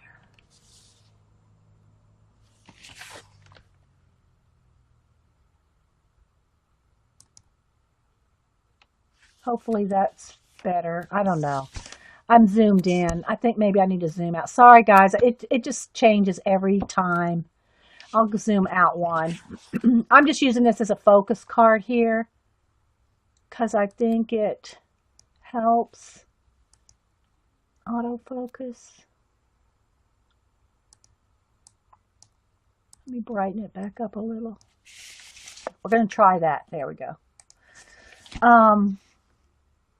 Yeah, black in there. But I don't know if I want to do it with acrylic paint or if I want to do, let's see, maybe move that a little bit that way.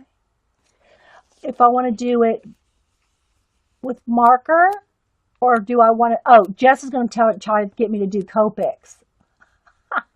Leave them white and color the flowers pastel. No, I think we're going to do black and brights, Jess. We're going to go with the brights.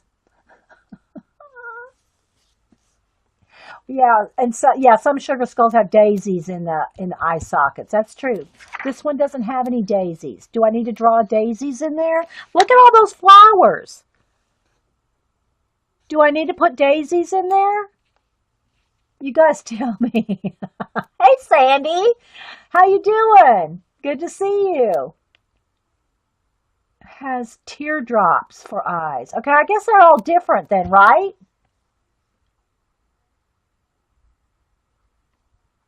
Yeah, okay. Can you show the spool? The spool recorded. I'm not, oh, the spoon? Oh, this, yeah, it's recorded.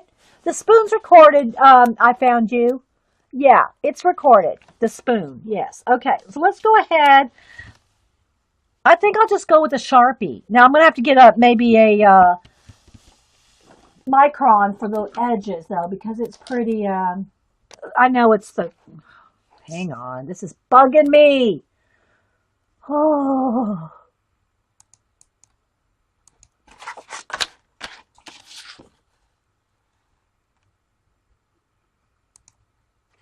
Okay.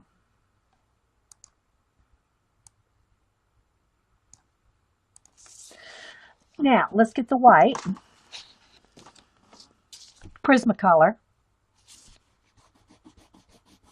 And I can tell that it's, the white doesn't look that much different. This one is a little bit brighter, the Caran d'Ache, but I can tell a difference in the feel.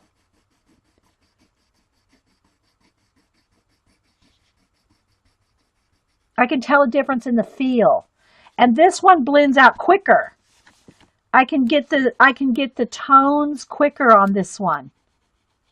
The Prismacolor doesn't want to tone out as easily. I'm having to really be careful with the pressure to like pull it out. I don't know if that makes sense, but hopefully it does. This one, the Caran d'Ache, you could really just tone it. See, can you tell how easily that toned out?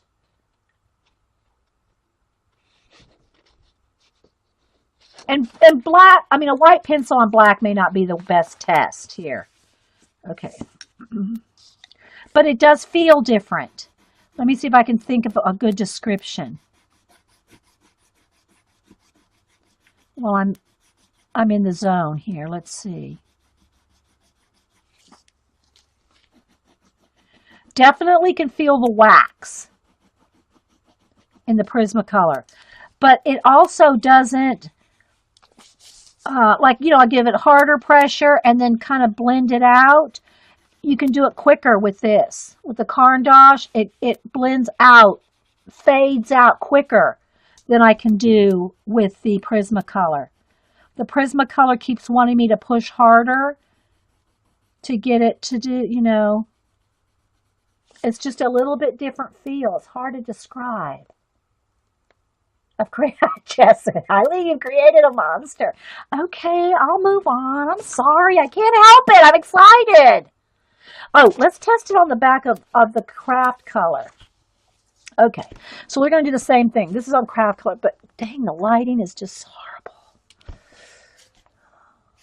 Okay, so we're going to do, here is the Prismacolor, and I'm pushing real hard, and then I'm just going lighter and lighter just to see how different tones I can get with the one white. Now let's do it with the Caran d'Ache. I'm going to push really hard and then just try to... It's just a different feel. And there's less, on the Caran d'Ache, there's less, I don't want to say tooth marks, but there's less pencil grain mark. Let me see if I can get y'all to see that. I don't know. I might, all right, yeah, you can kind of see it. Well, see how you can see all the marks? Now, I haven't tried to blend anything yet, but see how you can see the marks with the Prismacolor? You don't see those marks as much. It is awesome. Oh my gosh. I'm going to go broke. Eileen''s going to bust me out. Broke. I'm going to be broke. With her and Copics from Jazz, I'm going to be broke. Buying these suckers. Maybe you should have just got me a box of wine. Okay, we'll move on. Let's do another color. All right. I have to play. Yes, smoother. Smoother. It is smoother, Jess. It does. It looks smoother, and it is smoother when I'm looking at it in person. So to me, that means that to try to get rid of any pencil-y marks, if you want to get rid of the pencil-y marks, then this will obviously be easier to do so.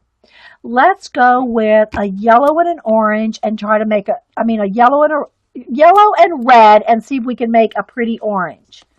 Okay.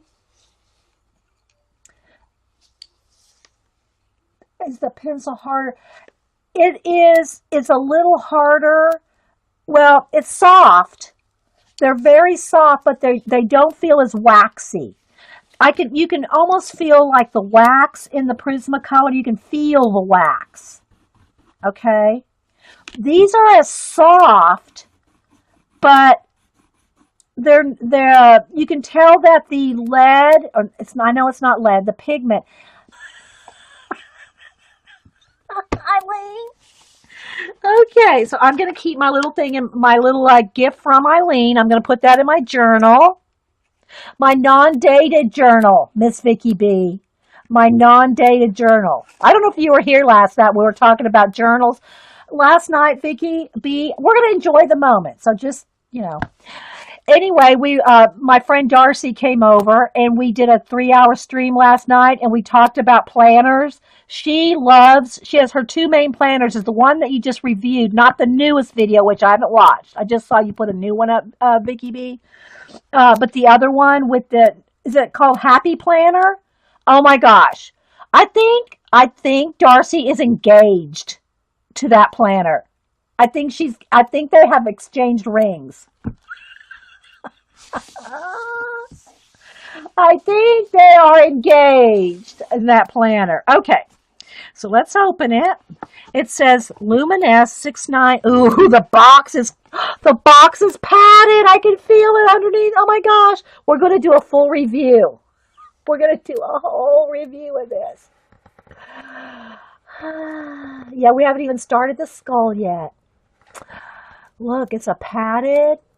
They live in this house. They live in a padded house. They have a special house. I know, she does too, Vicky. You have to go when you get time to try to just, scan through it. scan through that video. Hang on. We're sniffing now. It has its own scent. It doesn't smell like a new book. It doesn't smell like Crayolas.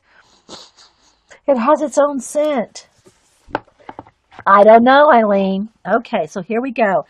Permanent pencils with a smooth lead, exceptional light fastness. Crayons permanent. Oh, I'm going to start reading it in French. Crayon permanente. Spanish. Okay. And they're Swiss made, if y'all don't know that Caran d'Ache. Now, I do have the Neo Color too, the water soluble crayons, which I love. And I'm sure I'm going to love these too. They're just so dang expensive. Eileen. All right, so here we go. They each have their own little nook. They each have their own little pencil groove.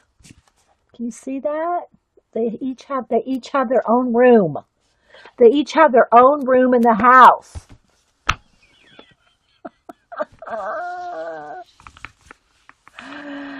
Okay, we're gonna pet them for a minute.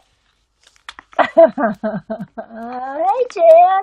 We're unboxing a set of Caran d'Ache 20 Luminance color pencils sent to me by Eileen, the Enabler Elf. Little gift. She says, "Hi, Dee Dee. You need to try them." LOL, Eileen. In other words, she's kind of like, how is it Bill Cosby used to say, a junkie dealer? Remember, I've told the joke before. It's a Bill Cosby joke from back in the 60s. Anyway, and so that's what you do. You get you hooked on these things. You get you hooked on a supply. Then you can't find them anymore, or you can't afford them. No, Jess, wait. Everybody says, scribble the white one. Scribble with the white one. All right, Jess, we'll pull out the virgin white pencil. It is called Permanent Color LF1. And then it has, I don't know, some other, right? I think it might be, there's the number, the code. It's hard to see because it's in light, it's in like a light gold color. Swiss made by Caran d'Ache. And I'm pronouncing that right. We're just going to pet it for a minute, Jess. All right, let's compare. All right, so this is, some black paper here.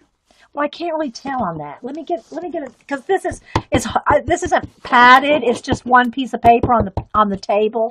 I need more padding. I gotta have some padding.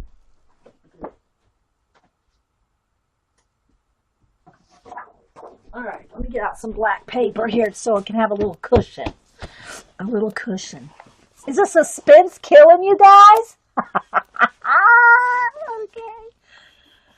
Ooh. Ah. Ooh. Ah. That's nice.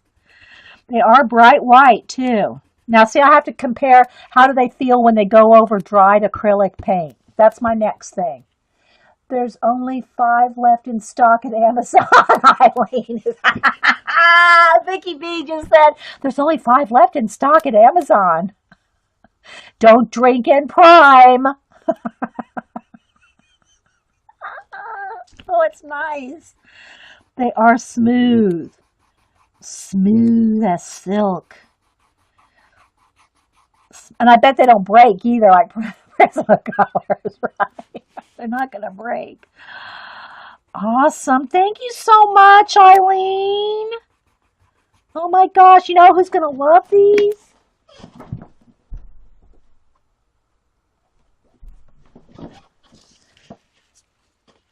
She loves them, Eileen.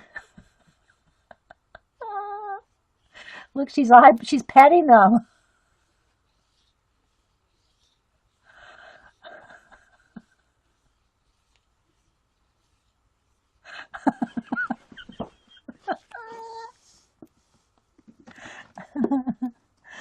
Oh my goodness. They don't break. Now Dee Dee needs to order a bunch of the white. Well, I want to play. See, now, you see, You came in at the stream at the wrong time. Well, or the right time, whichever way you look at it. Christmas morning, it would take February.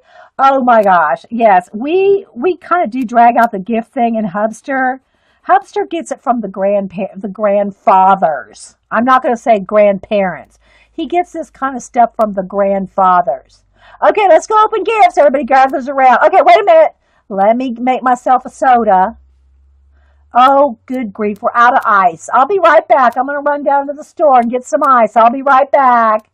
Okay, I'm back with the ice. Oh, wait. Oh, you know what? I think I'm going to make me a sandwich. Wait a second.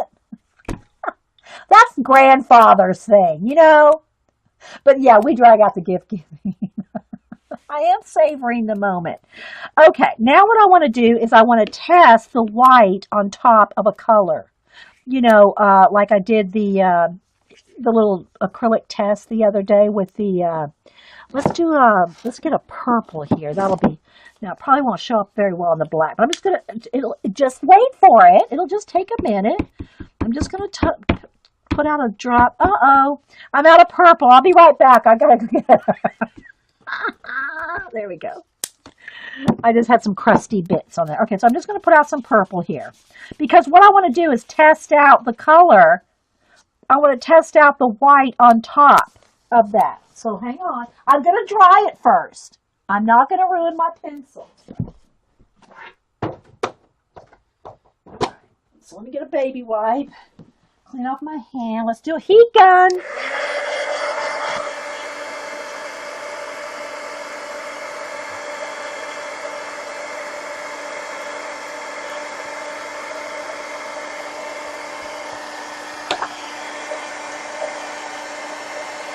We'll get to the skull in a minute. And yes, we'll be using some of these lovelies. Wait for it. Yep, Sandy. Okay, so I think it's dry. All right, where's my pencil? Oh, here it is. All right, let's see what it looks like going over. It covers it nice. It covers it just great. Awesome. Now, see how much brighter it is? Let me show y'all here. See, when you go over acrylic, look how much brighter it is over acrylic than it is over the just paper. Can you see? Well, I know there's a glare. Hang on, guys. Let me... Okay. Maybe we'll just... Let's come back to Mama. Here, let me get something that it'll read. Good grief. I got to turn the light off and back on. Okay. Well, anyway... It's the white is very vibrant over the acrylic. That's what I wanted to see. It is a big difference. It's so much more vibrant when you color over acrylic paint than it is when you just color on something. The acrylic paint just pulls the vibrancy of the pigment out. Oh, okay. All right. So here's, well, I don't know that we'll be able to really tell. There's just white on the plain paper, no acrylic. Okay, hang on. It's just so smooth feeling. And I can tell, look how it so easily shades out. See how easily that shades out? Okay,